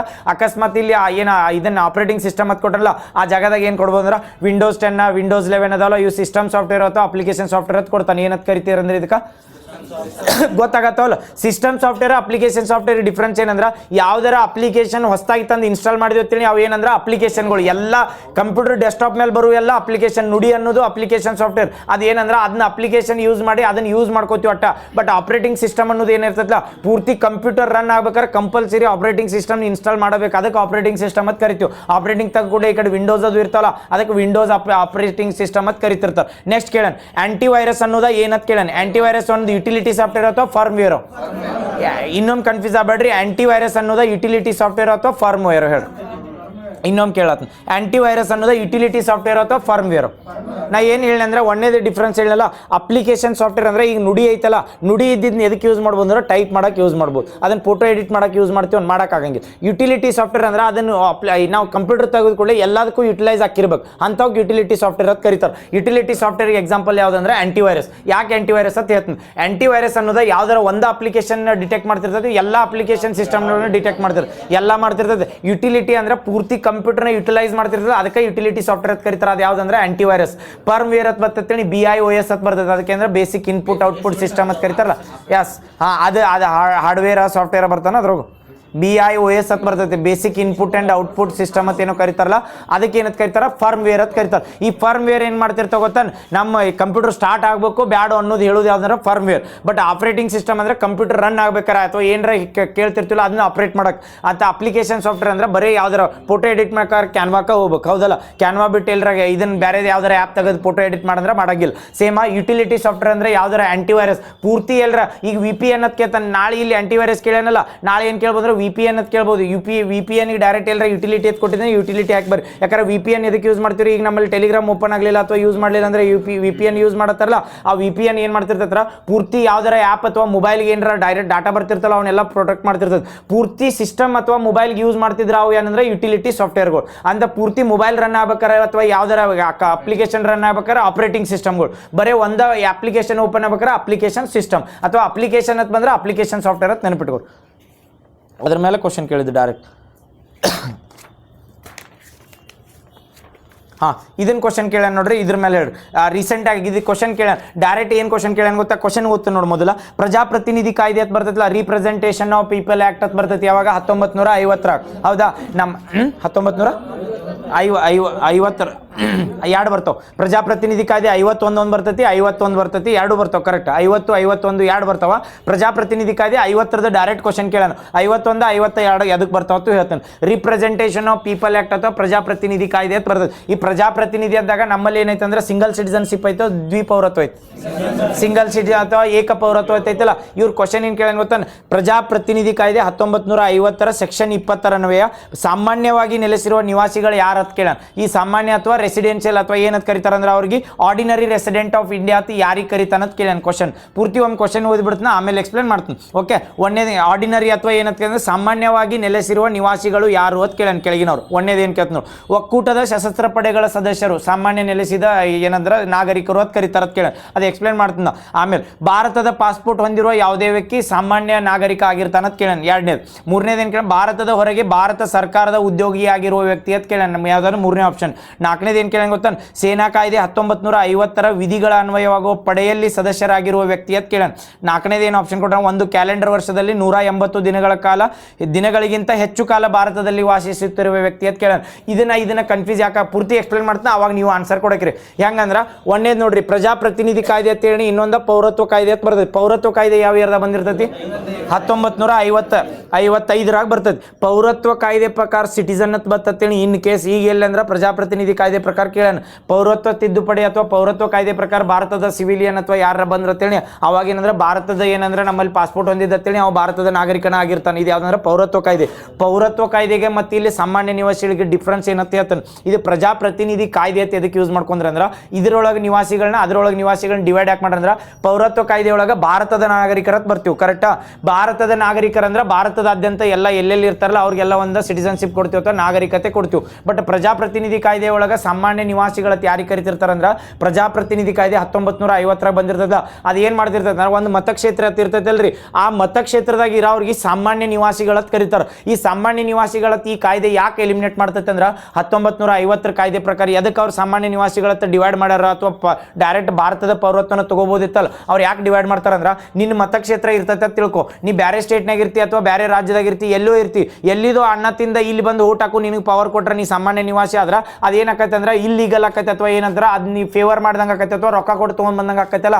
ಅದರ ಸಂಬಂಧ ಇದು ಪ್ರಜಾಪ್ರತಿನಿಧಿ ಕಾಯ್ದೆ ಪ್ರಕಾರ ಸಾಮಾನ್ಯ ನಿವಾಸಿಗಳು ಯಾರು ಹಾಕಿರ್ತಾರೋ ಅಥವಾ ಡೈರೆಕ್ಟ್ ಏನು ಕೇಳ್ಬೋದು, ಈಗ ಡೈರೆಕ್ಟ್ ಎಲೆಕ್ಷನ್ ಸಂಬಂಧ SIR ಆಗತ್ತೈತಿ. ಅದರ ರಿಲೇಟೆಡ್ ಅವ್ನು ಕ್ವಶನ್ ಕೇಳೋಕೆ ಕಾರಣ ಅಂದ್ರೆ ಡೈರೆಕ್ಟ್ SIR ಕೇಳಿಲ್ಲ. ಇದನ್ನ ಎದಕ್ಕೆ ಕೇಳೋಣಂದ್ರೆ SIRದಾಗ ನಾವು ಸ್ಪೆಷಲ್ ಇಂಟೆನ್ಸಿವ್ ರಿವಿಷನ್ ಅಥವಾ ವಿಶೇಷ ಸಮಗ್ರ ಪರಿಷ್ಕರಣೆ ಮಾಡ್ತೀವಲ್ಲ, ಆ ಟೈಮ್ನಾಗ ಏನು ಮಾಡ್ತೀವಿ ಅಂದ್ರೆ ಯಾರು ಹುಟ್ರದಾರು ಯಾವ ಹುಟ್ರಿಲ್ಲ ನೋಡ್ತಿರ್ತೀವಲ್ಲ. ಹುಟ್ರದಾರು ಹುಟ್ರಿ ಇಲ್ಲ ಅಂದ್ರೆ ನಿಮ್ಮ ಊರಾಗ ನಿಮ್ದು ಹುಟ್ಟು ನೋಡ್ಯಾನಂದ್ರೆ ನಿಮ್ಮ ಮತಕ್ಷೇತ್ರದಾಗ ಅಟ್ಟ ಹುಟ್ಟು ಹಾಕ್ಬೇಕು ನೀ. ಕರೆಕ್ಟಾ, ನೀ ಎಲ್ಲರ ಭಾರತದ ಪಾಸ್ಪೋರ್ಟ್ ಹೊಂದಿಯತ್ತೆ ಅಲ್ಲಿ ಸಾಮಾನ್ಯ ನಿವಾಸಿ ಆಗಕ್ಕೆ ಬರಂಗಿಲ್ಲ. ನೆನಪಿಟ್ಕೋರಿ, ಯಾರ out of overseas citizen of India ಅಂತ ಇರ್ತಾನೆ ತಿಳ್ಕೊರಿ, ಅವ್ನು ಬೇರೆ ದೇಶದಾಗ ಇರ್ತಾನೆ, ಅವ್ನು ಏನಿರ್ತಾನಲ್ಲ ಅವ್ ಬಂದ ನಿನ್ನ ಮತಕ್ಷೇತ್ರದಾಗ ಸಾಮಾನ್ಯ ನಿವಾಸಿ ಅಂತ ಕೊಡಕ್ಕೆ ಬರಂಗಿಲ್ಲ. ಅವ್ರ ಅವಪ್ಪ ಬೇರೆ ಕಡೆ ಮೈಗ್ರೆಂಟ್ ಆಗಿ ಹೋಗಿ ಬೇರೆ ಕಡೆ ವೋಟಿಂಗ್ ಪವರ್ ಮಾಡಿರ್ತೇಳಿ ಅಲ್ಲೇ ತಗೋಬೇಕು. ನಾ ಭಾರತದ ಪಾಸ್ಪೋರ್ಟ್ ಹೊಂದಿನಿ, ನಮಗೆ ಅದ ಮತಕ್ಷೇತ್ರದಿಂದ ವೋಟ್ ಹಾಕಕ್ಕೆ ಕೊಡತ್ರ ಪವರ್ ಕೊಡಂಗಿಲ್ಲ. ಅದಕ್ಕೆ ಸಾಮಾನ್ಯ ನಿವಾಸಿಗಳಂದಾರ ಅವ್ರು ಯಾರ್ಯಾರು ಬರ್ತಾರ ಅಂತ ಹೇಳ್ತ ನೋಡ್ರಿ. ಒಂದೇದು ಏನಂದ್ರೆ ಆರ್ಮ್ಡ್ ಫೋರ್ಸಸ್ ಯೂನಿಯನ್ ಅಂತ ಕರಿತೀವಲ್ಲ, ಆರ್ಮ್ಡ್ ಫೋರ್ಸಸ್ ಅಂತ ಬಂದಾಗ ಇವ್ರನ್ನ ಸಾಮಾನ್ಯ ನಿವಾಸಿಗಳತ್ತ ಪ್ರಜಾಪ್ರತಿನಿಧಿ ಕಾಯ್ದೆ ಪ್ರಕಾರ ಯಾಕೆ ಇನ್ಕ್ಲೂಡ್ ಮಾಡ್ತಾರೆ ಅಂತ ಹೇಳ್ತಾನೆ. ಆರ್ಮ್ಡ್ ಕಾಯ್ದೆ ಅಂತಂದ್ಮೇಲೆ ಆರ್ಮ್ಡ್ ಕಾಯ್ದೆ ಅಂದ್ರೆ ನಮ್ಮಲ್ಲಿ ಏನಂದ್ರೆ ಆರ್ಮಿ ಒಳಗೆ ಜಾಯ್ನ್ ಆಗಿರ್ತಾರೆ. ಈ ಆರ್ಮಿ ಒಳಗೆ ಜಾಯ್ನ್ ಆದಾಗ ಅಡ್ವೊಕೇಟ್ ಜೆಂಡರ್ ಈಕ್ವಾಲಿಟಿ ಅಂತ ತಗೋತಾರೆ ಗೊತ್ತಲ್ಲ. ಮೊನ್ನೆ ಒಬ್ರು ಅವಾರ್ಡ್ ಯಾರು ತೊಗೊಂಡ್ರು? Advocate year of the gender ಯಾರು? ಯಾವ ಪಾರಕ? ಅಭಿಲಾಷ ಪಾರಕಲ್ಲ, ಬಾರಕ್ ಅಭಿಲಾಷ ಬಾರಕ್ ಅಂತ ರೀಸೆಂಟಾಗಿ ಅಡ್ವೊಕೇಟ್ ಜೆಂಡರ್ ಅಂತ ಅವಾರ್ಡ್ ತೊಗೊಂಡು ಅವ್ರು ಇಂಡಿಯನ್ ಆರ್ಮಿದವ್ರಲ್ಲ. ಅವ್ರು ಏನು ಮಾಡ್ಬೋದು ಅಂದ್ರೆ ಭಾರತದ ಸಾಮಾನ್ಯ ನಿವಾಸಿ ಹೆಂಗಾಗಿರ್ತಾರ ಅಂದ್ರೆ ಯಾವ ಮತಕ್ಷೇತ್ರದಿಂದ ಇರ್ತಾರ ಅಥವಾ ಯಾವ ಊರಿಂದ ಇರ್ತಾರಲ್ಲ ಅಲ್ಲಿಂದ. ಇದು ಎದಕ್ಕೆ ಕೊಟ್ಟನೆ ಅಂದ್ರೆ ಈಗ ಅವ್ರು ಹೆಂಗಾರು ಅಡ್ವೊಕೇಟ್ ಆಫ್ ದ ಇಯರ್ ಅಥವಾ ಅವಾರ್ಡ್ ಕೊಟ್ಟಿವ, ಅವ್ರು ಎಲ್ಲ ಸೆಂಟ್ರಲ್ ಗೌರ್ಮೆಂಟ್ದಾಗ ಇರ್ತಾರ ತಿಳ್ಕೊ. ಆರ್ಮಿ ಜಾಬ್ ಅಥವಾ ಅವ್ರು 10-20 ವರ್ಷ ಸರ್ವಿಸ್ ಮಾಡಿರ್ತಾರ, ಅದ ಪ್ಲೇಸ್ನಾಗ ಅವ್ರು ಇದ್ರ ತಿಳ್ಕೊ. ಅವ್ರು ಅದ ಪ್ಲೇಸ್ನಾಗ ಅದರ ತಿಳಿ ಅವ್ರಿಗೆ ಡೈರೆಕ್ಟ್ ಏನಂದ್ರೆ ಸಾಮಾನ್ಯ ಏನು ಕೊಡ್ತಾರೆ ಅಂದ್ರೆ ನಾಗರಿಕತ್ರ ಕನ್ಸಿಡರ್ ಮಾಡ್ತಾರೆ. ಕನ್ಫ್ಯೂಸ್ ಆಗತ್ತೆ.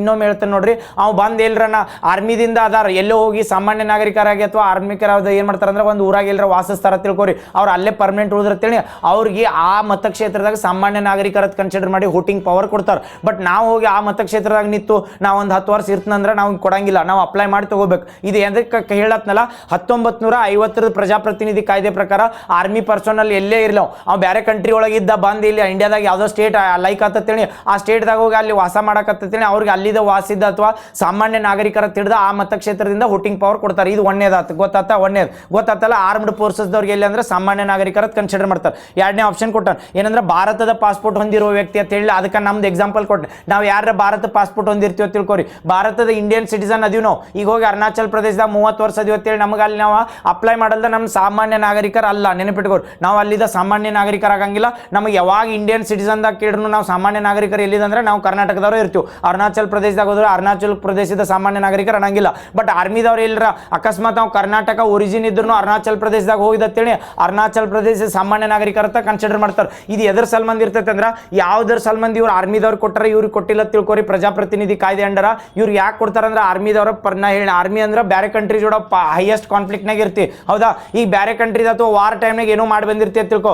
ಬೇರೆ ಕಂಟ್ರಿದವ್ರು ನೀನು ಒರಿಜಿನ್ ಸ್ಟೇಟ್ ಗೊತ್ತೇಳಿ ನೀ ಅದ ಸ್ಟೇಟ್ದಾಗ ಸಾಮಾನ್ಯ ನಾಗರಿಕರಿದ್ರೆ ಅಲ್ಲಿ ಹೋಗ್ಬೇಕತ್ ನಿಂದ ಅಲ್ಲಿ ಡಾಟಾ ಚೆಕ್ ಮಾಡ್ಬೋದು ಅಥವಾ ಅಲ್ಲಿ ಹೋಗಿ ನೀನು ಅಟ್ಯಾಕ್ ಮಾಡ್ಬೋದಲ್ಲ. ಅದಕ್ಕೆ ಅವ್ರಿಗೆ ಏನು ಅಲೋ ಮಾಡ್ಯಾರ ಅಂದ್ರೆ ಯಾವ ಸ್ಟೇಟ್ನಾಗ ಇರ್ತಾರಲ್ಲ ಅದ ಸ್ಟೇಟ್ ಸಾಮಾನ್ಯ ನಾಗರಿಕರಾಗಿಬಿಡ್ತಾರ ಅವ್ರು. ಬಟ್ ನಾವು ಎಲ್ಲಾರ ಹೋದ್ರೆ ಸಾಮಾನ್ಯ ನಾಗರಿಕರಾಗಂಗಿಲ್ಲ. ಇದು ನೆನಪಿಟ್ಕೋರಿ. ಭಾರತದ ಪಾಸ್ಪೋರ್ಟ್ ಹೊಂದಿದವರು ಸಾಮಾನ್ಯ ನಾಗರಿಕರ ಕನ್ಸಿಡರ್ ಮಾಡ್ತಾರೋ ಇಲ್ಲೋ ಅಂದ್ರೆ ಮಾಡಂಗಿಲ್ಲ. ಗೊತ್ತಾಗತ್ತವಲ್ಲ, ಕನ್ಫ್ಯೂಸ್ ಆಗತ್ತವಲ್ಲ ಮತ್ತು ಇಲ್ಲಲ್ಲ ಗೊತ್ತಾಗತ್ತವ. ನೆಕ್ಸ್ಟ್ ಮೂರನೇದು ಏನಂದ್ರೆ ಭಾರತದ ಹೊರಗೆ ಭಾರತ ಸರ್ಕಾರದ ಉದ್ಯೋಗಿ ಆಗಿರೋ ವ್ಯಕ್ತಿ ಅಂತ ಕರೀತಾರೆ. ಇವ್ರಿಗೆ ಸಾಮಾನ್ಯ ನಾಗರಿಕರ ಕರೀತಾರೋ ಇಲ್ಲೋ ಅಂದ್ರೆ ಭಾರತದಿಂದ ಭಾರತದ ಹೊರಗೆ ಅಂದ್ರೆ ಏನಂತಾರ ಅವ್ರಿಗೆ IFS ಇಂಡಿಯನ್ ಫಾರೆನ್ಸಿಕ್ ಅಥವಾ ಇದನ್ನ ಇಂಡಿಯನ್ ಫಾರಿನ್ ಸರ್ವಿಸ್ ಅಂತ ಕರಿತೀವಲ್ಲ. ಅಥವಾ ಇವ್ರು ಬೇರೆ ಕಂಟ್ರಿಗೆ ಹೋಗಿರಲ್ರಿ IAS IPS IFS ಮತ್ ಬರ್ತೈತೆ ನೋಡು ಫಾರೆನ್ಸಿಕ್ ಸರ್ವಿಸ್. ಫಾರಿನ್ ಸರ್ವಿಸ್ ತೊಗೊಂಡು ಹೋಗಿರ್ತಾರಲ್ಲ ಬೇರೆ ಕಂಟ್ರಿ ಒಳಗೆ ಅಥವಾ ನಮ್ಮಲ್ಲಿ ರಾಯಭಾರಿಗಳಾಗಿರ್ತಾರಲ್ಲ ಅಂಥವ್ರಿಗೆ ಭಾರತ ಸರ್ಕಾರದ ಉದ್ಯೋಗದಾಗಿರೋರ್ನು ಒಂದು ಏನಂದ್ರೆ ಪ್ರಜಾಪ್ರತಿನಿಧಿ ಕಾಯ್ದೆ ಪ್ರಕಾರ ಸಾಮಾನ್ಯ ನಾಗರಿಕರತ್ತ ಕನ್ಸಿಡರ್ ಮಾಡ್ತಾರೆ. ಮೂರದು ಯಾವ್ಯಾವ ಹೇಳ್ರಿ?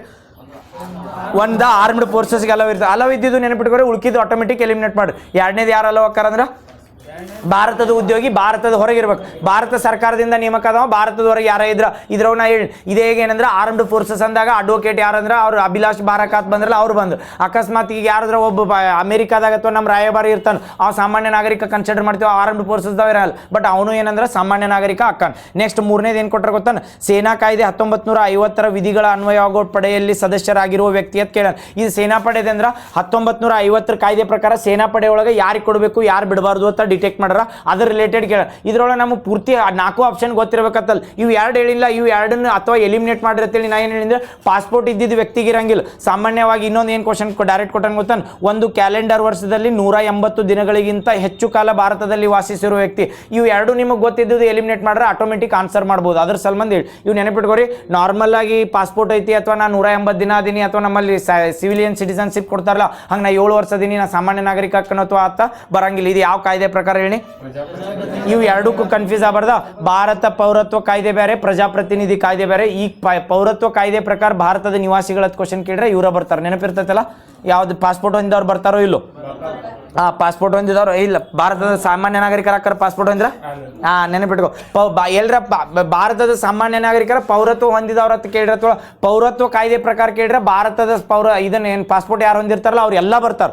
ಬಟ್ ಅಕಸ್ಮಾತ್ ಇನ್ ಕೇಸ್ ಪ್ರಜಾಪ್ರತಿನಿಧಿ ಕಾಯ್ದೆ ಅಂತ ಮೆನ್ಷನ್ ಮಾಡ್ರೆ ನೆನಪಿಟ್ಕೋರಿ, ಒಂದು ಮತಕ್ಷೇತ್ರ ನೆನಪಿಟ್ಕೊಂಡ್ಬಿಡ್ರಿ. ಆ ಮತಕ್ಷೇತ್ರದಾಗ ಯಾರಿಗೆ ಸಾಮಾನ್ಯ ಅನ್ಬೇಕು ಯಾರಿಗೆ ಬಿಡ್ಬಾರ್ದು. ಯಾಕೆ ಅದನ್ನ ಕೊಟ್ಟಾರಂದ್ರೆ ಹೇಳಿಲ್ಲ, ಆರ್ಮಿದಾಗಲಿ ಯಾರ ಪರ್ಸನಲ್ ಆಗಿ ಬೇರೆ ಸ್ಟೇಟ್ನಾಗ ಹೋಗಿ ಅವ್ರ ಐಡೆಂಟಿಟಿ ಗೊತ್ತಾಗಬಾರ್ದತ್ತ ಅಲ್ಲಿ ಹೋಗಿ ಆ ಸಾಮಾನ್ಯ ನಿವಾಸಿ ನಿವಾಸಿಗಳು ಹಾಕಿರ್ತಾರೆ. ಅಲ್ಲಿ ಹೋದಾಗ ನೀವು ನಮ್ಮ ನಿವಾಸಿಗಳಲ್ಲ ಅವ್ರಿಗೆ ಟಾರ್ಚರ್ ಮಾಡಬಾರ್ದಲ್ಲ ಆ ಸ್ಟೇಟ್ನವ್ರು, ಅದ್ರ ಸಲ್ಬಂದು ಅವ್ರಿಗೆ ಕೊಡ್ತಾರೆ. ಬಟ್ ನಾವು 10 ಅಲ್ಲಿ 20 ವರ್ಷ ಬಿಟ್ಟು ಅಲ್ಲಿ ಹೋಗಿದ್ರು ನಮಗೆ ಸಾಮಾನ್ಯ ನಿವಾಸಿಗಳಂತ ಕನ್ಸಿಡರ್ ಮಾಡಂಗಿಲ್ಲ. ಇದ್ರ ಮೇಲೆ ಒಂದು ಕ್ವಶನ್ ಕೇಳ ನೋಡ್ರಿ, ಇದರ ರಿಲೇಟೆಡ್ ಹೆಂಗೆ ಕ್ವಶನ್ ಕೇಳ್ಬೋದು ಗೊತ್ತಾ? ಈಗ ಹೈಲೈಟ್ ಐತೆ ಏನಂದ್ರೆ ಸ್ವಚ್ಛ ಸರ್ವೇಕ್ಷಣಾ ಅವಾರ್ಡ್ ಐತೈತಲ್ಲ ಅಥವಾ ಸ್ವಚ್ಛ ಸರ್ವೇಕ್ಷಣಾ ಸ್ಕೀಮ್ ಐತಲ್ಲ, ಅದ್ರ ಮೇಲೆ ಡೈರೆಕ್ಟ್ ಕ್ವಶನ್ ಕೇಳೋಣ. ಇದು ಕರೆಂಟ್ ನ್ಯೂಸ್ನಾಗ ಇದ್ದಿದ್ದಕ್ಕೆ ಇದನ್ನ ಸ್ಕೀಮ್ಗಳನ್ನ ಕೇಳ್ಬೇಕತ್ತಿಲ್ಲ. ಇದನ್ನ ಎದಕ್ಕೆ ಕೇಳೋಣ ಗೊತ್ತಾನ? ನಮ್ಮಲ್ಲಿ ಇಲ್ಲಿ ಗಾಡಿಗಳು ಬರ್ತಾವ ಗೊತ್ತಾನ, ಮುನ್ಸಿಪಾಲಿಟಿದ ಹಸಿ ಕಸ ಒಣ ಕಸ ಅಂತೇಳಿ ಇದ ಫೇಸ್ನಾಗ ಬರ್ತಾವ. ಅವು ಯಾಕೆ ಬರ್ತಾವ ಅಂತ ಹೇಳ್ತಾನೆ. ಇದ್ರ ಕ್ವಶನ್ ಏನು ಕೇಳೋಣ ಅಂತ ಹೇಳ್ತಾನೋ ಆಮೇಲೆ ಅದ್ರದ್ದು ಎಕ್ಸ್ಪ್ಲನೇಷನ್ ಮಾಡ್ತೀನಿ. ಒಂದೇದು ಸ್ವಚ್ಛ ಸರ್ವೇಕ್ಷಣೆಗೆ ಸಂಬಂಧಿಸಿದಂತೆ ಈ ಕೆಳಗಿನ ಯಾವ ಹೇಳಿಕೆಗಳು ಕರೆಕ್ಟಾಗಿ ಯಾವ್ದು ಕೇಳೋಣ. ಸ್ವಚ್ಛ ಸರ್ವೇಕ್ಷಣೆ ಅಂತ ಯೋಜನೆ ತರ್ತಾರತ್ತ ಐತೆ. ನೆಕ್ಸ್ಟ್ ಒಂದೇದು ಏನು ಕೊಟ್ಟಣ, ಇದು ವಿಶ್ವದ ಅತಿ ದೊಡ್ಡ ನಗರ ಸ್ವಚ್ಛತಾ ಸಮೀಕ್ಷೆ ಆಗಿದೆ. ಕರೆಕ್ಟು ತಪ್ಪು? ಒಂದೇದು ವಿಶ್ವದ ವರ್ಡ್ಸ್ ಒಂದ ಸ್ವಚ್ಛ ಮಾಡುವುದ ನಗರ ಯೋಜನೆ ಐತೋ ಇಲ್ಲೋ ಯಾವ ಕರೆಕ್ಟ್ ಅದಾವ ನೀವು ಅನಲೈಸ್ ಮಾಡ್ರಿ. ನೆಕ್ಸ್ಟ್ ಎರಡನೇದು, ಇದನ್ನು ಭಾರತ ಸರ್ಕಾರದ ಆರೋಗ್ಯ ಮತ್ತು ಕುಟುಂಬ ಕಲ್ಯಾಣ ಸಚಿವಾಲಯ ತರ್ತೈತೆ ಅಂದಾನ. ಕರೆಕ್ಟೋ ತಪ್ಪು? ನಾವೊಮ್ಮೆ ಎಕ್ಸ್ಪ್ಲೇನ್ ಮಾಡಿದ್ಮೇಲೆ ಗೊತ್ತಾಕ ಯಾವ ಇನ್ನೊಮ್ಮೆ ಹೇಳ್ತೀನಿ. ಈ ಸಮೀಕ್ಷೆಯನ್ನು 2 ವರ್ಷಗಳಿಗೊಮ್ಮೆ ನಡೆಸಲಾಗುತ್ತದೆ ಅಂದಾನ. ಕರೆಕ್ಟೋ ತಪ್ಪು? ನಾವು ಆಪ್ಷನ್ ಓದತ್ ನಾವು ಕ್ವಶನ್ ಹೆಂಗೆ ಕೇಳಿರ್ತಾನಂತ. ಇನ್ನೊಂದು ಲಾಸ್ಟ್ ಏನು ಕೇಳ ಗೊತ್ತಾನ, ಕಸಮುಕ್ತ ನಗರಗಳನ್ನು ನಿರ್ಮಿಸುವ ನಿಟ್ಟಿನಲ್ಲಿ ಇದು ಪರಿಣಾಮಕಾರಿಯಾಗಿ ನಿರ್ವಹಣಾ ಕ್ರಮವಾಗಿದೆ ಅಂತ ಕೇಳೋಣ. ಇನ್ನು ಹೇಳ್ತಾನೆ ನೋಡ್ರಿ, ಅದನ್ನ ಎಕ್ಸ್ಪ್ಲೇನ್ ಮಾಡ್ತೀನಿ. ಇನ್ನೊಮ್ಮೆ ಕೀ ಆನ್ಸರ್ ಓದನ್ ಗೊತ್ತಾಕ ಹೋಗಿ. ಸ್ವಚ್ಛ ಸರ್ವೇಕ್ಷಣಾತ್ಮಕ ಅಂತೇಳಿ ಇದನ್ನ ಯಾವ ಇಯರ್ದಾಗ ತರ್ತಾರೆ ಅಂದ್ರೆ 2016 ತರ್ತಾರೆ. ಸ್ವಚ್ಛ ಸರ್ವೇಕ್ಷಣಾತ್ ಯೋಜನೆ ಎದಕ್ಕೆ ತರ್ತಾರೆ ಅಂದ್ರೆ ಭಾರತ ಸರ್ಕಾರದವರು ತಂದಿರ್ತಾರೆ ಸೆಂಟ್ರಲ್ ಗೌರ್ಮೆಂಟ್. ಯಾವ ಇಯರ್ದಾಗ ಅಂದ್ರೆ 2016. ಇಯರ್ ನೆನಪಿಟ್ಕೊಳ್ಳಿಕ್ಕೆ ನಡೀತೈತಿ. ಸ್ವಚ್ಛ ಸರ್ವೇಕ್ಷಣಾ ಅಂದ್ರೆ ಪೂರ್ತಿ ಭಾರತದಾಗ ಎಲ್ಲ ಕಡೆ ಸ್ವಚ್ಛತೆ ಮಾಡ್ಬೇಕು, ಗಾರ್ಬೇಜ್ ಫ್ರೀ ಇಂಡಿಯಾ ಮಾಡ್ಬೇಕಂತ ಮಾಡ್ಯಾರ. ಅದ್ರ ಸಂಬಂಧ ಸ್ವಚ್ಛ ಸರ್ವೇಕ್ಷಣಾ ತರ್ತಾರೆ. ಇದು ಜಗತ್ನಾಗ ಹೆಂಗ್ ಮೋಟೋ ಆಗೈತೆ ಅಂದ್ರೆ ನಮ್ದು ಯೋಜನೆ ಐತಿಲ್ಲ ಇದ್ರೊಳಗೆ ಏನ್ ಮಾಡ್ರ ಅಂದ್ರೆ ಸ್ವಚ್ಛ ಸರ್ವೇಕ್ಷಣಾ ಅಥವಾ ಸ್ವಚ್ಛ ಭಾರತ್ ಮಿಷನ್ ಅಂತ ಮುಂದೆ ಅದನ್ನ ರೀನೇಮ್ ಮಾಡ್ಕೊಂಡ Swachh Bharat mission under draw ಮಾಡತ್ತಾರ. ಈ ಸ್ವಚ್ಛ ಭಾರತ ಮಿಷನ್ ಐತಿಲ್ಲ ಬೇರೆ ದೇಶಗಳೆಲ್ಲ ಇದರಿಂದ ಮೋಟೋ ತಗೊಂಡ ಅಥವಾ ಜಗತ್ತಿಂದ ಅತಿ ದೊಡ್ಡದಲ್ಲ, ಜಗತ್ನಾಗ ಒಂದು ದೊಡ್ಡ ಇರ್ತಾವಲ್ಲ ಅದ್ರೊಳಗೆ ಇದು ಒಂದು ಇದ್ದಂಗೆ ಹಂಗತ್ ಕೇಳ ನಾವು. ಹೌದಾ? ಜಗತ್ನಾಗ ಇದು ಒಂದು ದೊಡ್ಡದೇನಂದ್ರೆ ಸ್ವಚ್ಛ ಸರ್ವೇಕ್ಷಣಾ ಅಥವಾ ನಗರಗಳನ್ನು ಕ್ಲೀನ್ ಮಾಡಕ ಒಂದು ದೊಡ್ಡ ಯೋಜನೆ ಆಗೈತೆ ಅಂದ್ರೆ ಪೂರ್ತಿ ಇಂಡಿಯಾನೆಲ್ಲ ಕ್ಲೀನ್ ಮಾಡತ್ತಿದ್ರೆ ದೊಡ್ಡ ಯೋಜನೆ ಒಂದೇದು. ಇದನ್ನ ಯಾರು ಮಾಡ್ತಾರ ಅಂದ್ರೆ ನಗರಗಳನ್ನು ಕ್ಲೀನ್ ಮಾಡ್ಬೇಕಾರೆ ಕುಟುಂಬ ಕಲ್ಯಾಣ ಇಲಾಖೆ ಅಂತ ಬರಂಗಿಲ್ರಿ. ಕುಟುಂಬ ಕಲ್ಯಾಣ ಇಲಾಖೆ ಇರೋದೇ ಅಂದ್ರೆ ಮನೆಗೆ ಆರೋಗ್ಯ ಸಂಬಂಧಿಸಿದಾಗ ಕುಟುಂಬ ಕಲ್ಯಾಣ ಬರ್ತದೆ. ಬಟ್ ಸ್ವಚ್ಛ ಮಾಡ್ಬೇಕಂದ್ರೆ ಹೌಸಿಂಗ್ ಅಂಡ್ ಅರ್ಬನ್ ಅಫೇರ್ಸ್ ಅಂತ ಬರ್ತದೆ. ಮನಿಗಳನ್ನ ಅಥವಾ ಅರ್ಬನ್ ನಗರ ಮತ್ತು ಏನಂತ ಕರಿತೀವಿ ಅದಕ್ಕೆ ನಗರ ಮತ್ತು ನೈರ್ಮಲ್ಯ ಸಚಿವಾಲಯ ಅಥವಾ ಹೌಸಿಂಗ್ ಅಂಡ್ ಅರ್ಬನ್ ಅಫೇರ್ಸ್ ಅಂತ ಬರ್ತದಲ್ಲ ಆ ಮಿನಿಸ್ಟ್ರಿ ಅಂಡರ್ ಬರ್ತದೆ. ಇದನ್ನ ಏನು ಮಾಡ್ತಿರ್ತಾರ ಎವ್ರಿ ಇಯರ್ ಏನು ಮಾಡ್ತಿರ್ತಾರಲ್ಲ ಇದನ್ನ ಏನು ಮಾಡ್ತಿರ್ತಾರೆ ಅಂದ್ರೆ ಇದನ್ನ ಮಾಡ್ತಿರ್ತಾರೆ ಸರ್ವೆ ಮಾಡ್ತಿರ್ತಾರೆ. ಸ್ವಚ್ಛ ಸರ್ವೇಕ್ಷಣಾ ಸಮೀಕ್ಷೆ ಅಂತ ಕೇಳಿಲ್ಲ, ಇದನ್ನು ಸ್ವಚ್ಛ ಭಾರತ್ ಮಿಷನ್ ಅಂದ್ರೆ ಏನು ಮಾಡ್ತಿರ್ತಾರಲ್ಲ ಅದನ್ನ ಸರ್ವೆ ಮಾಡ್ತಿರ್ತಾರೆ. ಯಾವ್ದಂದ್ರೆ ಸ್ವಚ್ಛ ಸರ್ವೇಕ್ಷಣಾ ಅಂತ. ಎವ್ರಿ ಇಯರ್ ಸ್ವಚ್ಛ ಸರ್ವೇಕ್ಷಣಾ ಇಂಡೆಕ್ಸ್ ಕೊಡ್ತಿರ್ತಾರೆ ಯಾವ ಒಂದು ಸಿಟಿ. ಯಾಕಂದ್ರೆ ನಮ್ಮಲ್ಲಿ ಕೊಡ್ತಿರ್ತಾರಲ್ಲ ಎಕ್ಸಾಂಪಲ್ ಅಂದ್ರೆ ಇಂದೋರ್ ಕೊಟ್ಟಾರ ನೆನಪೈತಲ್ಲ, ನಮ್ಮಲ್ಲಿ ಅಂದ್ರೆ ಸ್ವಚ್ಛ ನಗರ ಪ್ರತಿ ವರ್ಷ ಕೊಡ್ತಾರೆ. ಅದನ್ನ ಯಾವಾಗ 2 ವರ್ಷಕ್ಕೆ 3 ವರ್ಷಕ್ಕೊಮ್ಮೆ ಕೊಟ್ರ ಇಲ್ಲ, ಪ್ರತಿ ವರ್ಷ ಏನಂದ್ರೆ ಕಾನ್ಸ್ಟಿಟ್ಯೂಟ್ ಮಾಡಿ ಏನು ಮಾಡ್ತಾರೆ ಇದನ್ನ ಏನು ಮಾಡ್ತಿರ್ತಾರ ಒಂದು ಕಮಿಟಿ ಮಾಡಿರ್ತಾರ. ಕಮಿಟಿ ಮುಖಾಂತರ ಯಾವ ಒಂದು ಡಿಸ್ಟ್ರಿಕ್ಟ್ ಅಥವಾ ಯಾವ ಒಂದು ಜಿಲ್ಲೆ ಅತಿ ಹೈಯೆಸ್ಟ್ ಆಗೈತಿ ಕಡಿಮೆ ಆಗೈತಿಲ್ಲ ಸರ್ವೇಕ್ಷಣೆ ಅಥವಾ ಸ್ವಚ್ಛ ಸರ್ವೆ ಐತೆಲ್ಲ ಮಾಡ್ತಿರ್ತಾರೆ. ಸ್ವಚ್ಛ ಸರ್ವೆ ಪ್ರತಿ ವರ್ಷ ಮಾಡ್ತಿರ್ತಾರೆ. ಯಾವ ಮಿನಿಸ್ಟ್ರಿ ಅಂತ ಹೇಳಿ ಹೌಸಿಂಗ್ ಅಂಡ್ ಅರ್ಬನ್ ಅಫೇರ್ಸ್. ಇದಾದ್ಮೇಲೆ ಇನ್ನೇನಂದ್ರೆ ಸ್ವಚ್ಛ ಭಾರತ್ ಮಿಷನ್ ಅಂತ ಹೇಳಿನಲ್ರಿ, ಆ Swachh Bharat mission the motto ಏನೈತೆ ಅಂದ್ರೆ ಸ್ವಚ್ಛ ಭಾರತ್ ಏನತ್ತ ಏನಿಲ್ಲ ಅದನ್ನ ಸ್ವಚ್ಛ ಭಾರತ್ ಮಿಷನ್ ಅರ್ಬನ್ ಅಂತ ಒಂದು ಬರ್ತೈತಿ, ಇನ್ನೊಂದು ರೂರಲ್ ಅಂತ ಒಂದು ಬರ್ತೈತಿ. ನೆನಪಿಟ್ಟು ಸ್ವಚ್ಛ ಭಾರತ್ ಅರ್ಬನ್ ಮತ್ತು ರೂರಲ್ ಅಂತ ಬರ್ತೈತಿ. ಇವು ಎರಡು ಕನ್ಫ್ಯೂಸ್ ಆಗಕ್ಕಂದ್ರೆ ನೋಡ್ರಿ ಇವು ಕ್ವಶನ್ ಕೇಳಿದ್ದ ಸ್ವಚ್ಛ ಸರ್ವೇಕ್ಷಣೆ ಮೇಲೆ ಕೇಳ್ಯಾನ. ಸ್ವಚ್ಛ ಸರ್ವೇಕ್ಷಣೆ ಅಂದ್ರೆ ಸರ್ವೆ ಮಾಡೋದು, ಸ್ವಚ್ಛ ಸರ್ವೇಕ್ಷಣೆ ಅಂದ್ರೆ ಸರ್ವೆ ಮಾಡೋದು. ಬಟ್ ಅವ್ರು ಎದ್ರದ್ದು ಸರ್ವೆ ಮಾಡ್ತಾರೆ ಅಂದ್ರೆ ಸ್ವಚ್ಛ ಭಾರತ್ ಮಿಷನ್ ಅಂತ ಆಲ್ರೆಡಿ ಐತೆ ನಮ್ಮಲ್ಲಿ. ಆ ಸ್ವಚ್ಛ ಭಾರತ್ ಮಿಷನ್ ಏನು ಮಾಡ್ತಿರ್ತದೆ ಅಂದ್ರೆ ಸ್ವಚ್ಛತೆಗೆ ಆದ್ಯತೆ ಕೊಡ್ತದೆ. ಅದ್ರೊಳಗೆ ಅರ್ಬನ್ ಮತ್ತು ರೂರಲ್ ಅಂತ ಬರ್ತಾವೆ. ಅದ್ರ ಮೇಲೂ ಕ್ವಶನ್ ಕೇಳ. ಈ ಹಸಿ ಕಸ ಒಣ ಕಸ ಅದು ಬರ್ತಾವಲ್ಲ ಇದ್ರ ಮೇಲೆ ಇರ್ಬೇಕು ಸ್ವಚ್ಛ ಭಾರತ್ ಮಿಷನ್ ಅಂತೀರ. ಅವು ಗಾಡಿ ಮೇಲೆ ಬರ್ದಿರ್ತಾರೆ ನೋಡಿ ಸ್ವಚ್ಛ ಭಾರತ್ ಮಿಷನ್ ಅಂತ.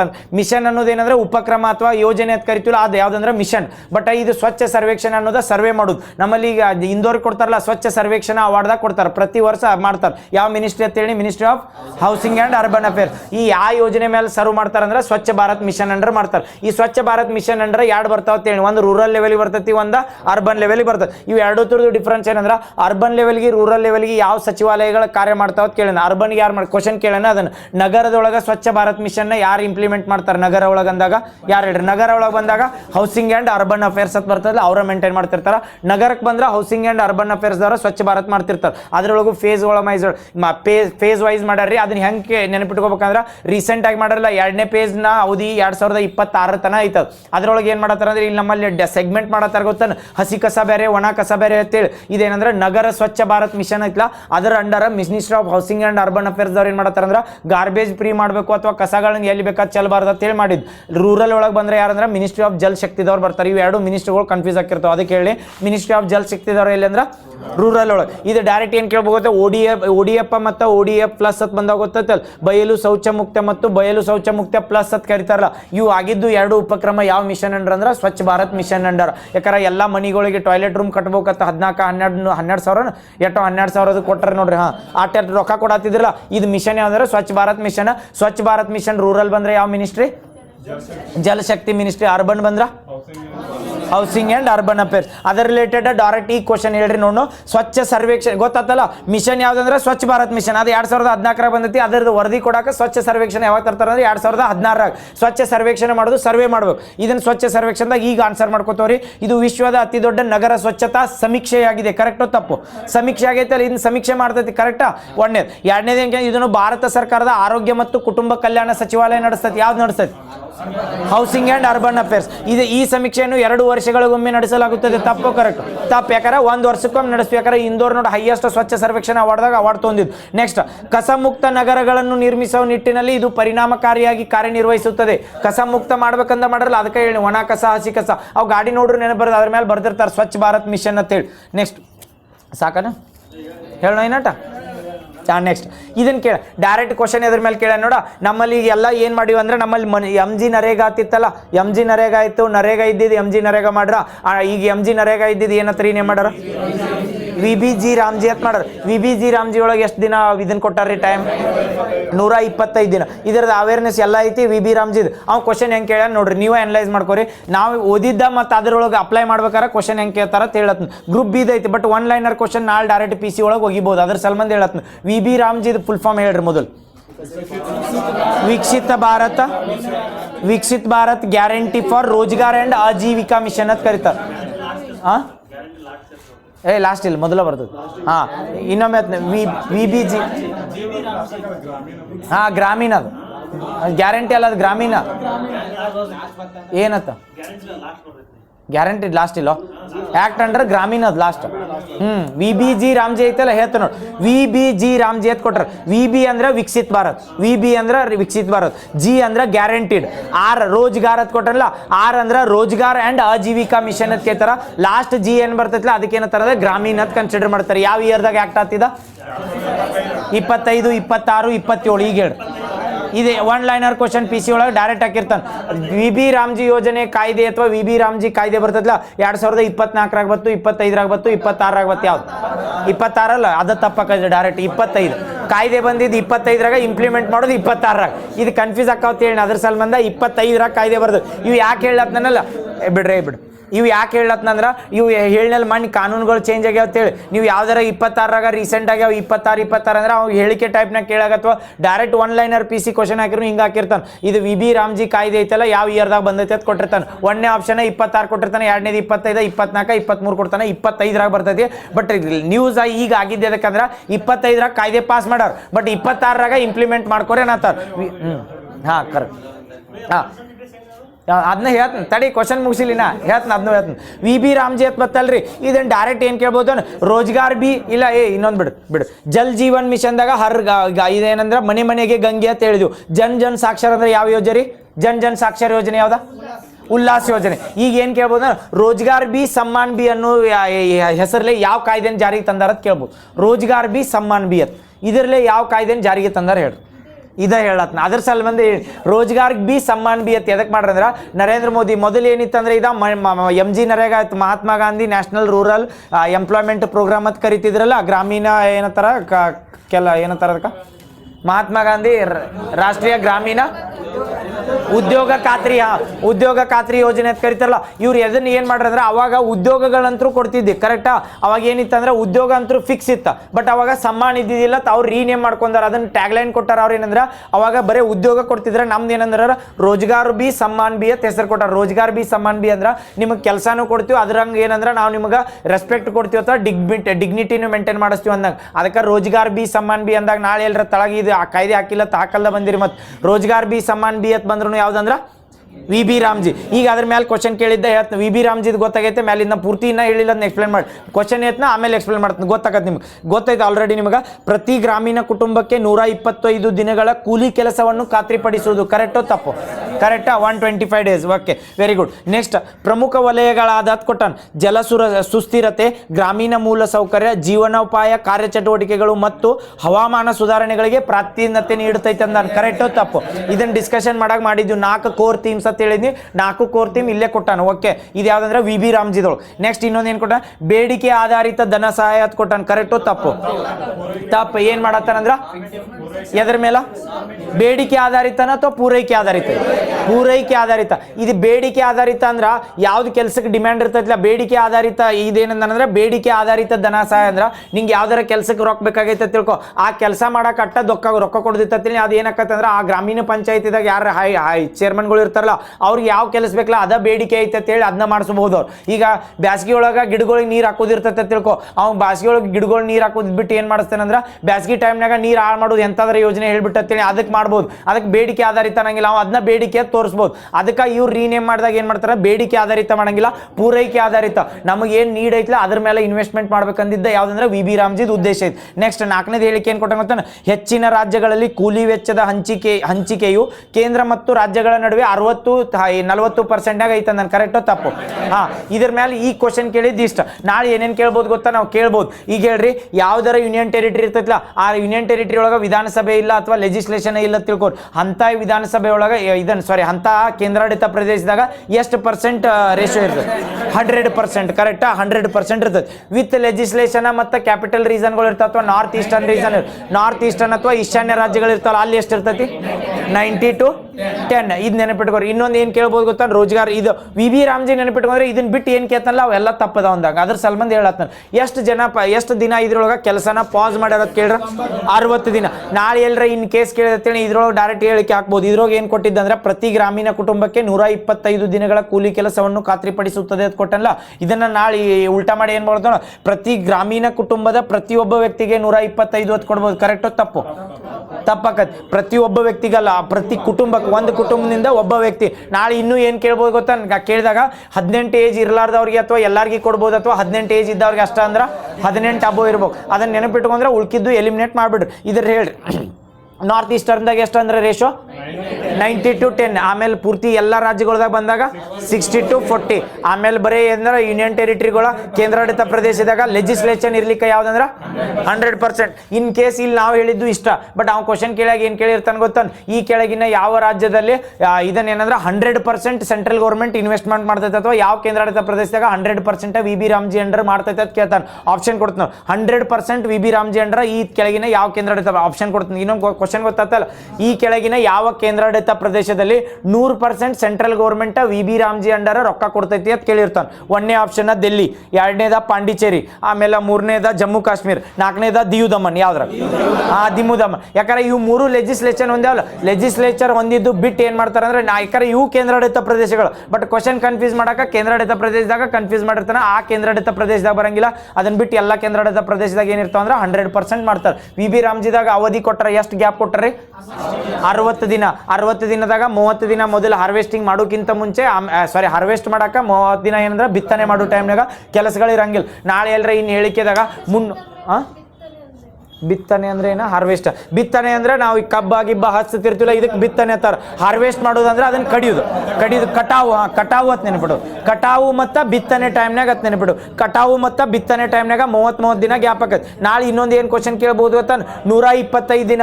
ಬಿಡ್ರಿ, 125 ದಿನ ಒಂದು ಕುಟುಂಬಕ್ಕೆ 1 ವರ್ಷದಾಗ ಕೆಲಸ ಕೊಡ್ತಂದಾರಲ್ಲ, ಡೈರೆಕ್ಟ್ ಹೇಳಾಗ 365 ದಿನದಾಗ 125 ದಿನ ಕೆಲಸ ಕೊಡ್ತಂದ್ ಖಾತ್ರಿ ಕೊಟ್ಟೈತಿ ವಿ ಬಿ ರಾಮ್ಜಿ ಅಂದ್ರೆ. ಕರೆಕ್ಟು ತಪ್ಪು? ತಪ್ಪಾಕತ್ತಿದ್ ನೆನಪಿಟ್ಕೋರೆ. ಇದನ್ನ ಹೇಳಿಕೆ ಟೈಪ್ನಾಗ ಹೇಳಿ 365 ದಿನದಾಗ ನೀವು 60 ದಿನ ಪಾಸ್ ತೆಗಿಬೇಕಲ್ಲ. ಯಾಕಂದ್ರೆ 60 ದಿನ ಕೆಲಸನ ಕೊಡಂಗಿಲ್ಲ. ಖಾತ್ರಿ ಇಲ್ಲ ಅಂದ್ರೆ ನೆನಪಿಟ್ಕೋರೆ. ಅವ್ನು ನಾಳೆ ಹೇಳಿಕೆ ಏನೋ ಕನ್ಫ್ಯೂಸ್ ಮಾಡಲಿ. ನಾ ಹೇಳಿ ಯಾವ್ದು ವಿ ಬಿ ರಾಮ್ಜಿ ಒಳಗೆ ಏನಿರ್ತದೆ ಅಂದ್ರೆ ಖಾತ್ರಿ ಉದ್ಯೋಗ ಕೊಡ್ಬೇಕು. 2 ದಿನ 125 ದಿನ. ನಾಳೆ ಹೇಳಿಕೆ ಕೊಡ್ತಾನ 365 ದಿನದಾಗ ಕಂಪಲ್ಸರಿ 125 ದಿನ ಕೆಲಸ ಕೊಡ್ಬೇಕಂದ್ರೆ ಇಲ್ಲ, 305 ದಿನದಾಗ ಕನ್ಸಿಡರ್ ಮಾಡಿದಾಗ ಅಷ್ಟ. ಯಾಕಂದ್ರೆ 60 ದಿನ ಐತ್ಲ, ಆ 60 ದಿನದಾಗ ನೀವು ಹೋಗಿ ಈ ಯೋಜನೆ ಅಂಡರ್ ಸ್ಕೀಮ್ ತಗೋಬೇಕಂದ್ರೆ ಅಥವಾ ಜಾಬ್ ಕೊಡ್ಬೇಕಂದ್ರೆ ಕೊಡಂಗಿಲ್ಲ. ಗೊತ್ತಾಗಲಿಲ್ಲ? ಹಾಂ 300 ಆದ ಹೇಳ್ತು 60 ದಿನ ನೀವು ಪಾಸ್ ಕೊಡ್ಬೇಕನ್ ಆ 60 ದಿನದಾಗ 30 ದಿನ ಅಂತ ಬಂದು ಅಲ್ಲಿ ಎರಡು ಬಿಡ ಇಲ್ಲಿ 30 ದಿನ ಬಂದು ಅಲ್ಲಿ 30 ದಿನ ಮೊದಲು ಅಂದ್ರೆ ಬಿತ್ತನೆ ಮಾಡಕ್ಕೆ 30 ದಿನ ಕಟಾವು ಮಾಡಕ್ಕೆ ಆ ಟೈಮ್ನಾಗ ನೀವು ಹೋಗಿ ನಂಗೆ ವಿ ಬಿ ರಾಮ್ಜಿದಾಗ ಯೋಜನೆದಾಗ ಕೆಲಸ ಬೇಕಂದ್ರೆ ಯಾರಿಗೂ ಕೊಡಂಗಿಲ್ಲ ಅವ್ರು ಪಂಚಾಯತಿದಾಗ ಏನು ಮಾಡ್ತಾರೆ ಆ 30 ದಿನ ಅಲ್ಲ ಮತ್ತು ಲಾಸ್ಟ್ 30 ದಿನ ಇವು ಮಳೆಗಾಲದಾಗ ಮತ್ತು ಬ್ಯಾಸ್ಗಿ ಟೈಮ್ನಾಗ ಕನ್ಸಿಡರ್ ಮಾಡ್ತಾರೆ ಯಾವಾಗ ಕಟಾವು ಮಾಡ್ತಿರ್ತೀವಲ್ಲ ಆ ಸ್ಟೇಟ್ ಒಳಗೆ ಅವ್ರ ರೀಸನ್ದಾಗ ನಾ ಇಲ್ಲಿದ್ದು ಹೇಳ್ಬೋದು ನಮ್ಮಲ್ಲಿ ಏನಂದ್ರೆ ಮಳೆಗಾಲದಾಗ ಬಂದಾಗ ಈಗ ಬಿತ್ತನೆ ಸ್ಟಾರ್ಟ್ ಆಗಿರ್ತೈತಿ ಮುಂಗಾರು ಟೈಮ್ನಾಗ ಹೇಳ್ಬೋದು ಕಟಾವು ಯಾವಾಗ ಮಾಡ್ತೀವಿ ಅಂದ್ರೆ ಡಿಸೆಂಬರ್ ಟೈಮ್ನಾಗ ಮಾಡ್ತಿರ್ತೀವಲ್ಲ ಆ ಟೈಮ್ನಾಗ ಪೌಸ್ ಅಂತ ಹೇಳ್ಬೋದು ಬಟ್ ಬೇರೆ ಸ್ಟೇಟ್ನಾಗ ಬೇರೆ ಟೈಮ್ ಮಾಡ್ತಿರ್ತಾರೆ ಇದೇನಂತ ಅಂದ್ರೆ ಬಿತ್ತನೆ ಮಾಡೋ ಟೈಮ್ನಾಗ 30 ದಿನ ನೀವು ಹೋಗಿ ಕೆಲಸ ತಗೊಳಂಗಿಲ್ಲ ಆಮೇಲೆ ಕಟಾವು ಮಾಡೋ ಟೈಮ್ನಾಗ 30 ದಿನ ಕೆಲಸ ಕೊಡಂಗಿಲ್ಲ ಇವು 30 ದಿನ ಅಂದ್ರೆ 60 ದಿನ ಕೆಲಸನ ಕೊಡಂಗಿಲ್ಲ ಅವ್ರು ಆ ಕೆಲಸ ಕೊಡ್ಲಿಕ್ಕೆ ನಮಗೆ ಅದು 125 ದಿನದ ಹಕ್ಕ ಇಲ್ಲ ಅದ್ರೊಳಗೆ ಹೌದಾ 125 ದಿನದ ಹಕ್ಕ ಎಲ್ಲೈತೆ ಅಂದ್ರೆ 305 ದಿನದಾಗ 125 ದಿನ ಕೊಡ್ಬೋದು ಅವು 305ನೇ ದಿನ ಒಂದು ಕೊಡ್ಬೋದು ಉಳ್ಕಿದ್ 124 ದಿನ ಬೇರೆದ್ರೊಳಗೆ ಕೊಡ್ಬೋದು ಬಟ್ 305ರಾಗ 125 ದಿನ ಕೊಡ್ಬೇಕು ಆ 60 ದಿನ ಏನಿರ್ತದಲ್ಲ ಆ ಕನ್ಸಿಡರ್ ಮಾಡ್ರ ಅವಾಗ ಕೊಡಂಗಿಲ್ಲ ಅದ್ ತಿಂಗಳು ಬಂದಾಗ ನೀ ಇದ ತಿಂಗಳು ಆಗ್ತದಲ್ಲ ಅದು ಯಾವ ತಿಂಗಳು ಯಾವ ಸ್ಟೇಟ್ನಾಗ ಏನು ಅಪ್ಲೈ ಮಾಡ್ತದಲ್ಲ ಆ ತಿಂಗಳಾಗ ಕೊಡ್ಬೋದು ಅವ್ರು ಪಾಸ್ ಮಾಡ್ತಿರ್ತಾರೆ ಗೊತ್ತಾತಲ್ಲ ವಿ ಬಿ ರಾಮ್ಜಿ ರಿಲೇಟೆಡ್ ಇನ್ ಮೇಲೆ ಏನಕ್ಕೆ ಕೇಳ್ರಿ ನೆನಪಿಟ್ಟು ವಿ ಬಿ ರಾಮ್ಜಿ ಹಾಂ ಕರೆಕ್ಟ್ ಅದು ಒಂದು ಐತೆ ನೋಡ್ರಿ ಇದು ಗ್ರಾಮೀಣ ಪ್ರದೇಶದಾಗ ವಿ ಬಿ ರಾಮ್ಜಿ ಒಳಗೆ ಏನು ಮಾಡ್ರಿ ಅದನ್ನೊಂದು ಕರೆಕ್ಟ್ ಏನು ಮಾಡ್ತಾರೆ ಅಂದ್ರೆ ಕಿಲೋಮೀಟರ್ಗಳು ಇರ್ತಾವಲ್ಲ ಈಗ ನೀ ಅಲ್ಲೇ ಸನೇ ಇದ್ರ ಪಾಪ ಹೆಣ್ಮಕ್ಳಿಗೆ ಅದು ಕೆಲಸ ಕೊಟ್ರೆ ನಡ್ಕೋತೋಕಿರ್ತಾರ ಅಲ್ಲಿ ಏನಾರ ಅವೈಲೇಬಲ್ ಇರ್ತದೆ 5 ಕಿಲೋಮೀಟರ್ ಮೇಲೆ ಯಾಕಂದ್ರೆ ಇದು ಎದ್ರ ಸಲ ಅಂದ್ರೆ ವಿ ಬಿ ರಾಮ್ಜಿ ಅಂದ್ರೆ ಗ್ರಾಮೀಣ ಮಟ್ಟದಾಗ ಕೆಲಸ ಕೊಡ್ಬೇಕು ಒಂದು ಗ್ರಾಮ ಅಂದ್ರೆ ಒಂದು ಗ್ರಾಮದ ಕನ್ಸಿಡರ್ ಮಾಡ್ರಲ್ಲ ಒಂದೊಂದು ಕಡೆ ಏನಿರ್ತಾವ ಅಂದ್ರೆ ಇನ್ನೊಂದು ನೆನಪಿಟ್ಕೋರ ನಾಳೆ ಎಲ್ಲರ ಕೇಳಿದತ್ತೇಳಿ ಎಲ್ಲ ಗ್ರಾಮಗಳಿಗೆ ವಿ ಬಿ ರಾಮ್ಜಿ ಯೋಜನೆ ಅಂಡರ ಕೆಲಸ ಕೊಡ್ತಾರತ್ತಿಲ್ಲ ಎಲ್ಲ ಗ್ರಾಮಗಳಿಗೆ ಕೊಡಂಗಿಲ್ಲ ಗ್ರಾಮ ಪಂಚಾಯತಿ ನೆನಪಿಟ್ಕೋರಿ ಯಾಕೆ ಇದು ಕನ್ಫ್ಯೂಸ್ ಆಗಿರ್ತದೆ ಅಂದ್ರೆ ಗ್ರಾಮ ಪಂಚಾಯತಿ ಅಂತೇಳಿ 3 ಹಳ್ಳಿಗಳನ್ನ ಕೂಡ ಗ್ರಾಮ ಪಂಚಾಯತಿ ಮಾಡಿದಾಗ ಆ 3 ಹಳ್ಳಿಯಿಂದ ಅವ್ರು 10 ಕಿಲೋಮೀಟರ್ ತನಕ ಕೆಲಸ ಮಾಡಕ್ ಬರ್ಬೋದು ಇದು ಗ್ರಾಮ ಪಂಚಾಯತಿಗೆ ಒಂದೊಂದು ಕೊಡ್ತಾರ ಗ್ರಾಮಗಳಿಗೆ ಕೊಡಕ್ ಹೋಗಂಗಿಲ್ಲ ಇದು ಕನ್ಫ್ಯೂಸ್ ಆಗಿರ್ತಾವ ಚಾನ್ಸ್ ಇರ್ತಾವ ಯಾಕಂದ್ರೆ 3 ಗ್ರಾಮಗಳು ಕೂಡ ಒಂದೇ ಗ್ರಾಮ ಪಂಚಾಯತಿ ಮಾಡಿರ್ತಾರೆ ಆ ಗ್ರಾಮದಾಗ ಹೋಗಿ ಇಲ್ಲಿದ್ದ 10 ಕಿಲೋಮೀಟರ್ ಯಾಕೆ ಬಂದ್ರಿ ಇವ್ರು ತನಕ ಬರಂಗಿಲ್ಲ ಆ 3 ಹಳ್ಳಿ ಕೂಡ ಒಂದೇ ಗ್ರಾಮ ಪಂಚಾಯತಿಗೆ ವಿ ಬಿ ರಾಮ್ಜಿ ಅಂಡ್ರಿ ಯೋಜನೆ ತಗೋಬಹುದು ಹಿಂಗೆ ಖಾತ್ರಿ ಇರ್ತದೆ 5 ಕಿಲೋಮೀಟರ್ ಮೇಲೆ ಅಂತೇಳಿ ಟ್ರಾವೆಲ್ ಚಾರ್ಜಸ್ ಕೊಡ್ತಿರ್ತಾರೆ ಇದು V B Ramji under next ಇನ್ನೊಂದು ಕ್ವಶನ್ ಕೇಳಿ ಬಟ್ ಅಮೌಂಟ್ ಇನ್ನ ಏನು ಡಿಸೈಡ್ ಮಾಡಿಲ್ಲಲ್ಲ 379 8% ಅದನ್ನ ಕಂಟಿನ್ಯೂ ಮಾಡ್ರು ಅದ ಬೇರೆ ಬೇರೆ ಸ್ಟೇಟಿಗೆ ಬೇರೆ ಬೇರೆ ಇರ್ತಾವ ಬಟ್ ಕರ್ನಾಟಕದ 379 ಏನೋ ಐತಲ್ಲ ಮತ್ತೆ ಹೆಚ್ಚು ಮಾಡ್ರ 379 ಐತಲ್ಲ ಅದು ಬೇರೆ ಬೇರೆ ಸ್ಟೇಟಿಗೆ ಬೇರೆ ಇರ್ತೈತೆ ಕರೆಕ್ಟ್ ಅದನ್ನ ಈಗ ರೀಸೆಂಟಾಗಿ V B Ramji under V B Ramji ಇನ್ನೂ ಅಪ್ಲೈ ಮಾಡ್ಕೊಂಡಿಲ್ಲ ನಾವು ನೆನಪಿಟ್ಕೋರಿ ಮತ್ತೆ ಜುಲೈ 1ರಿಂದ ಮಾಡ್ಕೊಂಡಾರ ಬಟ್ ಇನ್ನೂ ಅಪ್ಲೈ ಆಗಿಲ್ಲ ಬಟ್ ಇನ್ನೊಂದು ನೆನಪಿಟ್ಕೋರಿ ಯಾಕಂದ್ರೆ ವಿ ಬಿ ರಾಮ್ಜಿ ಅಂಡರ್ 379 ಇತ್ತಲ್ಲ ಅದು ಫಸ್ಟ್ ಇತ್ತು ಯಾವಾಗಂದ್ರೆ ನಮ್ದು ಎಮ್ ಜಿ ನರೇಗಾ ಇದ್ದಾಗ ಈಗ ಪ್ರೆಸೆಂಟ್ ಅವ್ರು ಏನು ಮಾಡ್ಬೋದು ವೇರಿ ಮಾಡ್ಬೋದು ಎದ್ರ ಸಂಬಂಧ ವೇರಿ ಮಾಡ್ಬೋದು ಅಂದ್ರೆ ಜುಲೈ 1ರಿಂದ ಸ್ಟಾರ್ಟ್ ಆಗ್ತೇಳಿ ವಿ ಬಿ ರಾಮ್ಜಿದ್ ಇಂಟೆನ್ಷನ್ ಏನೈತೆ ಅಂದ್ರೆ ಸೆಂಟ್ರಲ್ 60 ಸ್ಟೇಟ್ 40% ಐತಲ್ಲ ಈಗ ಸ್ಟೇಟ್ದವ್ರು ನಾವು ಕಡಿಮೆ ಕೊಡ್ತೀವಿ ಹೆಚ್ಚಾಗಿ ಕೊಡ್ತೀವಿ ಅಂದಾಗ ಪೇಮೆಂಟ್ಗಳು ಇನ್ಕ್ರೀಸ್ ಡಿಕ್ರೀಸ್ ಆಗ್ಬೋದು ಅದು ಈ ಜುಲೈ 1 ಕಟ್ಔಟ್ ಮಾಡ್ಕೊಂಡ್ರೆ ಗೊತ್ತಾಗತ್ತೆ ಅದನ್ನ ಹೇಳ್ತಾನೆ ಬಟ್ ಈಗ ಡಾಟಾ ಎಷ್ಟು ನೆನಪಿಟ್ಕೊರಿ ಇದನ್ನ ಬಿಟ್ಟು ಯಾವ್ದು ಎಲಿಮಿನೇಟ್ ಆಗತ್ತಲ್ಲ ಅವ್ನು ಬಿಟ್ಬಿಟ್ಟು ಇದು ಕ್ವಶನ್ ನೀವು ಕ್ವಶನ್ ಡೈರೆಕ್ಟ್ ಕೇಳ್ತಾನ ಆನ್ಸರ್ ಮಾಡ್ರಿ ಏನು ಕೇಳ ಗೊತ್ತಾನ ಈ ಕೆಳಕಂಡ ಎಷ್ಟು ದೇಶಗಳೊಂದಿಗೆ ಇರಾನ್ ದೇಶಕ್ಕೆ ಭೂಗಡಿ ಹಂಚ್ಕೊಂಡೈತಂದ ಇರಾನ್ದು ಎಷ್ಟು ಸರಿ ಮಾಡೀನಿ ನಾ ಈ ಕೆಳಗಿನ 7 ಕೆಳಗೆ ಆಪ್ಷನ್ 7 ಕೊಟ್ಟೆ 7 ಈ ಕೆಳಗಿನ ಯಾವ ದೇಶಗಳ ಜೋಡ ಭೂಗಡಿ ಹಂಚ್ಕೊಂಡಿಲ್ಲ ಅಂತ ಕೇಳ್ಯಾನ ಇರಾನ್ದು 7 ಅಂತೂ ನೆನಪದಾವ ಈಗ ಯಾವ ಭೂಗಡಿ ಹಂಚ್ಕೊಂಡಾವ ಅಂತ ಹೇಳ್ರಿ ಅಥವಾ ಅವು ಇದ್ದಿದ್ದು ಇರಲ್ದು ಎಲಿಮಿನೇಟ್ ಮಾಡ್ಬಿಡ್ನು ಒಂದೇದು ಆಪ್ಷನ್ ಟರ್ಕಿ ಐತೋ ಇಲ್ಲೋ ವೆರಿ ಗುಡ್ ನೆಕ್ಸ್ಟ್ ಆರ್ಮೇನಿಯಾ ಐತೋ ಇಲ್ಲೋ ಐತಿ ವೆರಿ ಗುಡ್ ಅಜರ್ಬೈಜಾನ್ ಐತೋ ಇಲ್ಲೋ ಐತಿ ನಾಲ್ಕನೇದು ಕುವೈತ್ ಐತೋ ಇಲ್ಲೋ ಇಲ್ಲ ವೆರಿ ಗುಡ್ ಸೌದಿ ಅರೇಬಿಯಾ ಇವು 2 ಎಲಿಮಿನೇಟ್ ಮಾಡ್ರೆ 4 ಆಪ್ಷನ್ ಬಂದ್ಬಿಡ್ತಾವ ಅದನ್ನ ಡೈರೆಕ್ಟ್ ಇರಾನ್ ಮೇಲೆ ಕ್ವಶನ್ ಕೇಳೋಣ ಈ ಗ್ರೂಪ್ ಇದಾಗ ಕೇಳೋಣ 7 ಹೇಳ್ಬಿಡ್ತೀರ ನಾವು ಹೇಳ್ಬಿಡ್ರಿ ನೋಡೋಣ ಬಡ ಇವು 3 ಪಾಕಿಸ್ತಾನ ಅಫ್ಘಾನಿಸ್ತಾನ ಅಲ್ಲಿ ತುರ್ಕ್ಮೆನಿಸ್ತಾನ್ ಬೇಡ Pakistan Afghanistan Turkmenistan Azerbaijan Armenia Turkey Iraq ನೆನಪಿರ್ತಾವಲ್ಲ ಇವು 7 ಕಂಟ್ರಿ ಅದ್ರ ಮೇಲೆ ಡೈರೆಕ್ಟ್ ಕೇಳ ನೋಡಿ ಇರಾನ್ ಮೇಲೆ ತಾರೀಖ್ ಕೋಡ್ ಮಾಡಿ ಏನು ತಾರೀಖತ್ ಬೇಕ್ಯೋನಿ ತಾರೀಖ್ ಕೋಡ್ ತಾರೀಖತ್ ಕೋಡ್ ತಾರೀಖ್ ಬಂದ್ರ ನೀ ಇದ್ರ ಮೇಲೆ ಮಾಡ್ಯಾನೆ ಇದು ಮ್ಯಾಪ್ ಪ್ರಕಾರ ನೆನಪಿಟ್ಕೋರಿ ನೀವು ಕೋಡ್ ಮೇಲೆ ನೆನಪಿಟ್ಕೊಂಡ್ರೆ ಇರಲಿ ಯಾಕಂತ ಹೇಳಿ ಗೊತ್ತಾನ ಮ್ಯಾಪ್ ಪ್ರಕಾರ ಅಂದ್ರೆ ಅಕಸ್ಮಾತ್ ಇನ್ ಕೇಸ್ ಇರಾನ್ ನ್ಯೂಸ್ನಾಗ ಐತಿ ಇರಾನ್ದು ಪಶ್ಚಿಮಕ್ಕೆ ಯಾವ ರಾಷ್ಟ್ರದಾವ ಅಥವಾ ಪೂರ್ವಕ್ಕೆ ಯಾವ್ದಾವ ಮ್ಯಾಲೆ ಯಾವ್ದಾವ ಕೇಳಿರ್ತೀನಿ ಇವು ಕನ್ಫ್ಯೂಸ್ ಆಗಬಾರ್ದತ್ತೆ ಯಾಕಂದ್ರೆ ಅಜರ್ಬೈಜಾನ್ ರೀಸೆಂಟಾಗಿ ನ್ಯೂಸ್ನಾಗ ಐತಿ ಏನು ಆಚರಿಸ್ರಲ್ಲಿ ಜೂನ್ 5ಕ್ಕೆ ಏನು ಆಚರಿಸ್ರಿ ವಿಶ್ವ ಪರಿಸರ ದಿನ ಎಲ್ಲಿ ಆಚರಿಸ್ತೀವಿ ಅಂದ್ರೆ ಅಜರ್ಬೈಜಾನ್ನ ಬಾಕು ಏನಿತ್ತು ಥೀಮ್ ಏನಿತ್ತು inspired by nature inspired for nature for climate for future ಎಲ್ಲಿ ಮಾಡಿದ್ರು ಅಜರ್ಬೈಜಾನ್ನ ಬಾಕು. ಇದು ಕೇಳೋಣ ನೋಡಿ, ನಾವು ಮೊನ್ನೆ ಹೇಳಿದ್ವು ಇದನ್ನ ಶಾನ್ ಕನ್ಸರ್ವೇಷನ್ ಸೊಸೈಟಿ ಅಂತ ಕೇಳಿದ್ವಿಲ್ಲ, ಎಲ್ಲಿ ಮಾಡ್ಯಾರು? ಲಡಾಖ್ನಾಗ ಮಾಡ್ಯಾರ. ಯಾವ್ದಕ್ಕೆ ಗೋಸ್ಟ್ ಆಫ್ ದ ಹಿಮಾಲಯ ಅಂತ ಕರೀತಾರೋ? ಸ್ನೋ ಲೆಪರ್ಡ್ಗೆ ಅಂತ ಕರೀತಾರೆ. ಇವು ಕ್ವಶನ್ ಏನು ಕೇಳೋಣ ನೋಡಿ, ಬಿಡು ಕ್ವಶನ್ ಏನು ಕೇಳೋಣ ನೋಡ್ರಿ. ಇಲ್ಲಿ ಖೇಲೋ ಇಂಡಿಯಾ ವಿಂಟರ್ ಗೇಮ್ಸ್ ಅಂತ ಬರ್ತೈತೆ, ಅಥವಾ ಚಳಿಗಾಲದ ಏನಂತ ಕೇಳ್ತಾರೆ ಅಂದ್ರೆ ಖೇಲೋ ಇಂಡಿಯಾ ಚಳಿಗಾಲ ಕ್ರೀಡೆಗಳು ಅಂತ ಬರ್ತೈತಲ್ಲ, ಅದರ ರಿಲೇಟೆಡ್ ಕೇಳೋಣ ಕ್ವಶನ್ ನೋಡ್ರಿ. ಒಂದೇದು, ಖೇಲೋ ಇಂಡಿಯಾ ಚಳಿಗಾಲದ ಕ್ರೀಡೆಗಳು 2026 ಪ್ರಥಮ ಆವೃತ್ತಿಯನ್ನು ಲೇ ಮತ್ತು ಗುಲ್ಮಾರ್ಗ್ನಲ್ಲಿ ಆಯೋಜಿಸಲಾಗಿತ್ತು. ಅದು ಕರೆಕ್ಟು ತಪ್ಪು? ಎನಲೈಸ್ ಮಾಡ್ಕೋತವ್ರಿ, ನಾನು ನಾಳೆ ನೆಕ್ಸ್ಟ್ ಎಕ್ಸ್ಪ್ಲೇನ್ ಮಾಡ್ತೀನಿ. ಈಗ ನೆಕ್ಸ್ಟ್ ಒಂದೇದು ಏನಂದ್ರೆ ಚಳಿಗಾಲದ ಖೇಲೋ ಇಂಡಿಯಾ ಆವೃತ್ತಿ ಐತ್ಲಾ, ಇದು ಮೊದಲ ಆವೃತ್ತಿನ ಲೇ ಮತ್ತು ಗುಲ್ಮಾರ್ಗ್ದಾಗ 2026 ಮೊದಲ ಆವೃತ್ತಿ ಮಾಡಿರ್ತಾರೆ. ಕರೆಕ್ಟೋ ತಪ್ಪೋ ನೋಡ್ರಿ. ನೆಕ್ಸ್ಟ್, ಹಿಮ ಕ್ರೀಡಾ ಅಥವಾ ಐಸ್ ಸ್ಪೋರ್ಟ್ಸ್ ಅಂತ ಬರ್ತಲ್ಲ ಸ್ಪರ್ಧೆಗಳು ಲಡಾಖ್ನಲ್ಲಿ ಹಾಗೂ ಸ್ನೋ ಕ್ರೀಡಾಗಳು 2026 ಗುಲ್ಮಾರ್ಗ್ನಲ್ಲಿ ಆಯೋಜಿಸಲಾಗಿತ್ತು ಅಂದನ್. ಕರೆಕ್ಟೋ ತಪ್ಪು? ನೆಕ್ಸ್ಟ್ ಇನ್ನೊಮ್ಮೆ ಹೇಳ್ತೀನಿ. ನೆಕ್ಸ್ಟ್, ಖೇಲೋ ಇಂಡಿಯಾ ಚಳಿಗಾಲದ ಕ್ರೀಡೆಗಳ ಅಧಿಕೃತ ಚಿಹ್ನೆ ಸೇನ್ ಅಥವಾ ಏನಂತ ಕರೀತಾರೆ ಅಂದ್ರೆ ಇದಕ್ಕೆ ಸೇನ್ ಇ ಸೇ ಅಂತ ಕರೀತಾರೆ, ಅಥವಾ ಶೀನ್ ಇ ಸೇ ಅಂತ ಕರೀತಾರೆ. ಇದು ಕರೆಕ್ಟೋ ತಪ್ಪು ಅಂತ ಕೇಳೋಣ. ನಾಲ್ಕನೇದು ಏನು ಕೊಟ್ಟಂದ್ರೆ ಖೇಲೋ ಇಂಡಿಯಾ ವಿಂಟರ್ ಗೇಮ್ಸ್ 2026 ಕ್ರೀಡಾಕೂಟದಲ್ಲಿ ಹಿಮಾಚಲ್ ಪ್ರದೇಶ ತಂಡ ಅಗ್ರಸ್ಥಾನ ಪಡೆದೈತೆ ಅಂತ ಕೇಳೋಣ. ಇದ್ರೋಗಿ ಹೇಳ್ತಾ ನೋಡ್ರಿ. ಈಗ ಇನ್ನೊಂದು ಕ್ವಶನ್ ಕೇಳ್ತಾನೆ, ಆನ್ಸರ್ ಮಾಡಾಕ್ರೆ. ಇದೇನಂದ್ರೆ ಖೇಲೋ ಇಂಡಿಯಾ ಬರ್ತತಿ, ಯೂನಿವರ್ಸಿಟಿ ಗೇಮ್ಸ್ ಬರ್ತತಿ, ಯೂತ್ ಗೇಮ್ಸ್ ಬರ್ತತಿ, ಮತ್ತು ಚಳಿಗಾಲದ ಗೇಮ್ಸ್ ಅಂತ ಬರ್ತಾವ. ಹೌದಾ? ಈ ಇನ್ನ ಬರ್ತಾವ ಇನ್ನೊಂದು ಎರಡು. ಚಳಿಗಾಲದ ಗೇಮ್ ಅಂತ ಬರ್ತೇಳಿ. ಚಳಿಗಾಲದ ಗೇಮ ಯಾವ ಇಯರ್ದಾಗ ಸ್ಟಾರ್ಟ್ ಮಾಡ್ತಾರೆ ಹೇಳ್ರಿ? ಯಾವ ಇಯರ್ದಾಗ ಫಸ್ಟ್ ಆವೃತ್ತಿ ಆಗಿರ್ತದೆ ಚಳಿಗಾಲದ? 2020, 21, 22, 23. 2020ರಿಂದ ಸ್ಟಾರ್ಟ್ ಆಕವ್, ನೆನಪಿಟ್ಕೋ. 20ರಿಂದ ಸ್ಟಾರ್ಟ್ ಆದ್ರೆ ಪ್ರತಿ ವರ್ಷ ಮಾಡ್ಕೋತ ಬಂದಾರ. 2026ನೇದು ಎಷ್ಟನೇ ಆವೃತ್ತಿ ಆಗಬೇಕು? 6ನೇ ಆವೃತ್ತಿ. 20ರಿಂದ ಸ್ಟಾರ್ಟ್ ಮಾಡ್ರೆ 6ನೇ ಆವೃತ್ತಿ. 26ರಾಗ 6ನೇ ಆವೃತ್ತಿ ಆಗ್ಬೇಕು. ಖೇಲೋ ಇಂಡಿಯಾ ಫಸ್ಟ್ ಎಲ್ಲಿ ಮಾಡಿದ್ರಿ ಅಂದ್ರೆ ಲೇ ಮತ್ತು ಗುಲ್ಮಾರ್ಗ್. ಇದು ಡಿಫಾಲ್ಟ್ ನೆನಪಿಟ್ಕೋರಿ. ಭಾರತದಾಗ ಖೇಲೋ ಇಂಡಿಯಾದ ಹೋಸ್ಟ್ ಕಂಟ್ರಿ ಏನ ಕೇಳಿರ್ತೀನಿ ಅಲ್ಲೇ ಮಾಡ್ತಾರೆ. ಯಾಕಂದ್ರೆ ಲೇ ಮತ್ತು ಗುಲ್ಮಾರ್ಗ್ ಎರಡೋದಲ್ಲ, ಅಲ್ಲೇ ಬರ್ಫ್. ವಿಂಟರ್ ಗೇಮ್ಸ್ ಅಂದ್ರೆ ಬರ್ಫ್ನ್ಯಾಗ ಮಾಡುವಂಥದ್ದು ಏನಂದ್ರೆ ಸ್ಪೋರ್ಟ್ಸ್ ಇರ್ತಾವೆ. ಬರ್ಫ್ನ್ಯಾಗ ಸ್ನೋದಾಗ ಮಾಡ್ತಿರ್ತಲ್ಲ ಅವ ಸ್ಪೋರ್ಟ್ಸ್ ಇರ್ತಾವೆ. ಅವ್ನು ಡಿವೈಡ್ ಹೆಂಗೆ ಮಾಡ್ತಾರ ಹೇಳ್ತೀನಿ. ಯಾಕಂದ್ರೆ ಅವು ಸ್ಕೇಟ್ ಬೋಟಿಂಗ್ ಏನು ಅಂತ ಕರೀತಾರೆ, ಬರ್ಫ್ ಮೇಲೆ ಹೋಗುವ ಅವ್ನು ಮಾಡ್ತಿರ್ತಾರೆ. ಒಂದೇದು ಆವೃತ್ತಿ ಎಲ್ಲಿ ನಡೆದಿತ್ತು ಅಂದ್ರೆ ಲೇ ಮತ್ತು ಗುಲ್ಬರ್ಗ್. ಎಲ್ಲ ಲೇ ಮತ್ತು ಗುಲ್ಬರ್ಗ್ನಾಗ ನಡೀತಾವೆ. ಬಟ್ ಸ್ಟಾರ್ಟಿಂಗ್ ಯಾವಾಗ ಆಗಿತ್ತಂದ್ರೆ 2020ರಾಗ 26ನೇ ಆವೃತ್ತಿ 6ನೇ ಆವೃತ್ತಿ ಆಕತಿ. ಓಕೆ, 7ನೇದು ಆಕತ್ತಾನ ಇದು. 20, 21, 6 ಇದು 6ನೇ ಆವೃತ್ತಿನ ಕನ್ಸಿಡರ್ ಮಾಡಿರೋರು. 20ರಾಗ ಕಂಡಕ್ಟ್ ಮಾಡಿಲ್ಲ ಅನಿಸ್ತತಿ. ಏನು 6 ಆವೃತ್ತಿ ಹೆಂಗೆ ಮಾಡ್ರ? ನೆಕ್ಸ್ಟ್ ಇಯರ್ ಮಾಡಿರ್ಬೇಕು. 20ನಾಗ ಅನೌನ್ಸ್ ಮಾಡಿ 6ನೇ ಆವೃತ್ತಿ. ಇದು ಆ್ಯಕ್ಚುಲಿ 26ರದ 6ನೇ ಆವೃತ್ತಿ ಕನ್ಸಿಡರ್ ಮಾಡ್ರಿ. 20ರಿಂದ ಹಿಂಗೆ ಒಂದೊಂದು ವರ್ಷ ಮುಂದೆ ಕನ್ಸಿಡರ್ ಮಾಡಿರ್ಬೇಕು ಅವ್ರು. ಹೌದಲ್ಲ? 20 ಕನ್ಸಿಡರ್ ಮಾಡಿ 21 ಮಾಡ್ರೆ 6 ಬರ್ತದೆ. ಕರೆಕ್ಟ್? ಅದು 1ರಿಂದ ಹಿಡಿದ್ರೆ 6 ಬರ್ತದೆ. ಬಟ್ ಇದು 6ನೇ ಆವೃತ್ತಿ. 26ರದ 6ನೇ ಆವೃತ್ತಿ ಅಂದವ್ರು. ಹೌದಲ್ಲ? 2026ನೇದ 6ನೇ ಆವೃತ್ತಿನ ಕತ್ತಿ 20ರಾಗ ಸ್ಟಾರ್ಟ್ ಮಾಡಿರ್ತಾರೆ. ಎಲ್ಲಿ ಮಾಡ್ತಾರೆ ಅಂತ ಹೇಳಿ ಹೋಸ್ಟ್? ಲೇ ಮತ್ತು ಗುಲ್ಮಾರ್ಗ್. ಇವು ಎರಡು ಪ್ಲೇಸ್ನೇ ಬರ್ತಾವೆ. ಕ್ವಶನ್ ಏನು ಕೇಳೋಣ? ಒಂದೇದು ಏನು ಕೇಳಿದ್ದಾರೆ? ಖೇಲೋ ಇಂಡಿಯಾ ಚಳಿಗಾಲದ ಕ್ರೀಡೆಗಳು 2026 ಪ್ರಥಮ ಆವೃತ್ತಿ ಲೇ ಮತ್ತು ಗುಲ್ಬರ್ಗ್ ಅಂತ. ತಪ್ಪು? ಕರೆಕ್ಟ್? ಪ್ರಥಮ ಅಂದ್ರೆ ತಪ್ಪು. ಯಾಕಂದ್ರೆ 26ರದ ಪ್ರಥಮ ಅಲ್ಲ, ಎಷ್ಟನೇದು ಅಂದ್ರೆ 6ನೇ ಆವೃತ್ತಿ. 2ನೇದು ಇನ್ನೇನಂದ್ರೆ ಇದ್ರೊಳಗೆ ಏನು ಮಾಡ್ತಾರೆ ಗೊತ್ತನ್ರಿ? ಲಡಾಖ್ನಾಗ ಏನು ಮಾಡ್ತಿರ್ತಾರೆ ಅಂದ್ರೆ ಹಿಮ ಕ್ರೀಡೆಗಳು ಬರ್ತಾವಲ್ಲ ಲಡಾಖ್ನಾಗ. ಯಾಕಂದ್ರೆ ಲಡಾಖ್ ಅನ್ನೋದು ಎಲ್ಲೈತೆ ಅಂದ್ರೆ ಲಡಾಖ್ನಾಗ ಬರ್ತೇಳಿ ಪೂರ್ತಿ ಹಿಮ ಇರ್ತತಿ. ಹಿಮ ಕ್ರೀಡೆಗಳು ಮತ್ತು ಬರ್ತಾವೆ. ಇನ್ನೊಂದು ಸ್ನೋ ಕ್ರೀಡೆಗಳು ಬರ್ತಾವೆ. ಹಿಮ ಅಂದ್ರೆ ಪೂರ್ತಿ ಬರ್ಫ್ ಇದ್ದಲ್ಲಿ, ಸ್ನೋ ಅಂದ್ರೆ ಬರೀ ಬರ್ಫ್ ಬಿದ್ದಿರ್ತೈತಿಲ್ಲ ಅಲ್ಲಿ. ಸ್ನೋ ಕ್ರೀಡೆಗಳು ಬೇರೆ ಮತ್ತು ಹಿಮ ಕ್ರೀಡೆಗಳು ಬೇರೆ, ಎರಡು ಟೈಪ್ ಡಿವೈಡ್ ಮಾಡಿರ್ತಾರೆ. ಯಾವ್ದಂದ್ರೆ ವಿಂಟರ್ ಗೇಮ್ಸ್ನಾಗ ಚಳಿಗಾಲದ ಕ್ರೀಡೆಗಳು ಬರ್ತಲ್ಲ, ಸ್ನೋ ಕ್ರೀಡೆ ಒಂದೊಂದು ಮಾಡ್ತಾರೆ, ಮತ್ತು ಹಿಮ ಕ್ರೀಡೆ. ಹಿಮ ಮತ್ತು ಸ್ನೋ ಡಿಫ್ರೆನ್ಸ್ ಏನಂದ್ರೆ ಹಿಮ ಅಂದ್ರೆ ಪೂರ್ತಿ ಬರ್ಫ್ ಇರ್ತೈತಿ. ನಾವು ಫ್ರೀಜ್ನಾಗ ಇದ್ದಿದ್ದು ಅದಕ್ಕೆ ಹಿಮ ಹತ್ತೀವಿ, ಬರ್ಫ್ ಇದ್ದಿದ್ದು. ಬಟ್ ಅದು ಏನಂದ್ರೆ ಬರ್ಫ್ ಮೇಲೆ ಏನು ಬುರುಗ್ ಬಿದ್ದಿರ್ತೈತಿಲ್ಲ ಅದಕ್ಕೆ ಏನತ್ತೀವಿ ಅಂದ್ರೆ ಸ್ನೋ ಅಂತ ಕರಿತೀವಿ. ಸ್ನೋದಾಗ ಗೇಮ್ ಬರ್ತಾವೆ ಮತ್ತು ಹಿಮದಾಗ ಬರ್ತಾವೆ. ಇದ್ರೊಳಗೆ ಯಾವ್ದಂದ್ರೆ ಇದನ್ನ ಐಸ್ ಸ್ಪೋರ್ಟ್ಸ್ ಅಥವಾ ಹಿಮ ಕ್ರೀಡೆಗಳನ್ನ ಎಲ್ಲಿ ಮಾಡ್ತಾರೆ ಅಂದ್ರೆ ಲಡಾಖ್ನಾಗ ಮಾಡ್ತಾರೆ. ಆಮೇಲೆ ಸ್ನೋಗಳನ್ನ ಎಲ್ಲಿ ಮಾಡ್ತಾರೆ ಅಂದ್ರೆ ಗುಲ್ಮಾರ್ಗ್ನಾಗ ಮಾಡ್ತಾರೆ. ನೆನಪಿಟ್ಕೊ. ಅದಕ್ಕೆ ಲೇ ಮತ್ತು ಗುಲ್ಮಾರ್ಗ್ ಅಂತ ಹೇಳಿಲ್ಲ. ಲೇನ್ಯಾಗ ಏನು ಮಾಡ್ತಾರೆ ಅಂದ್ರೆ ಯಾವ್ದ ಸ್ನೋನೋ ಹಿಮನೋ? Ice ice ice ice. ನಾ ಉಲ್ಟಾ ಹೇಳೇನು? ಮತ್ತೆ ಉಲ್ಟಾ ಹೇಳೇನು?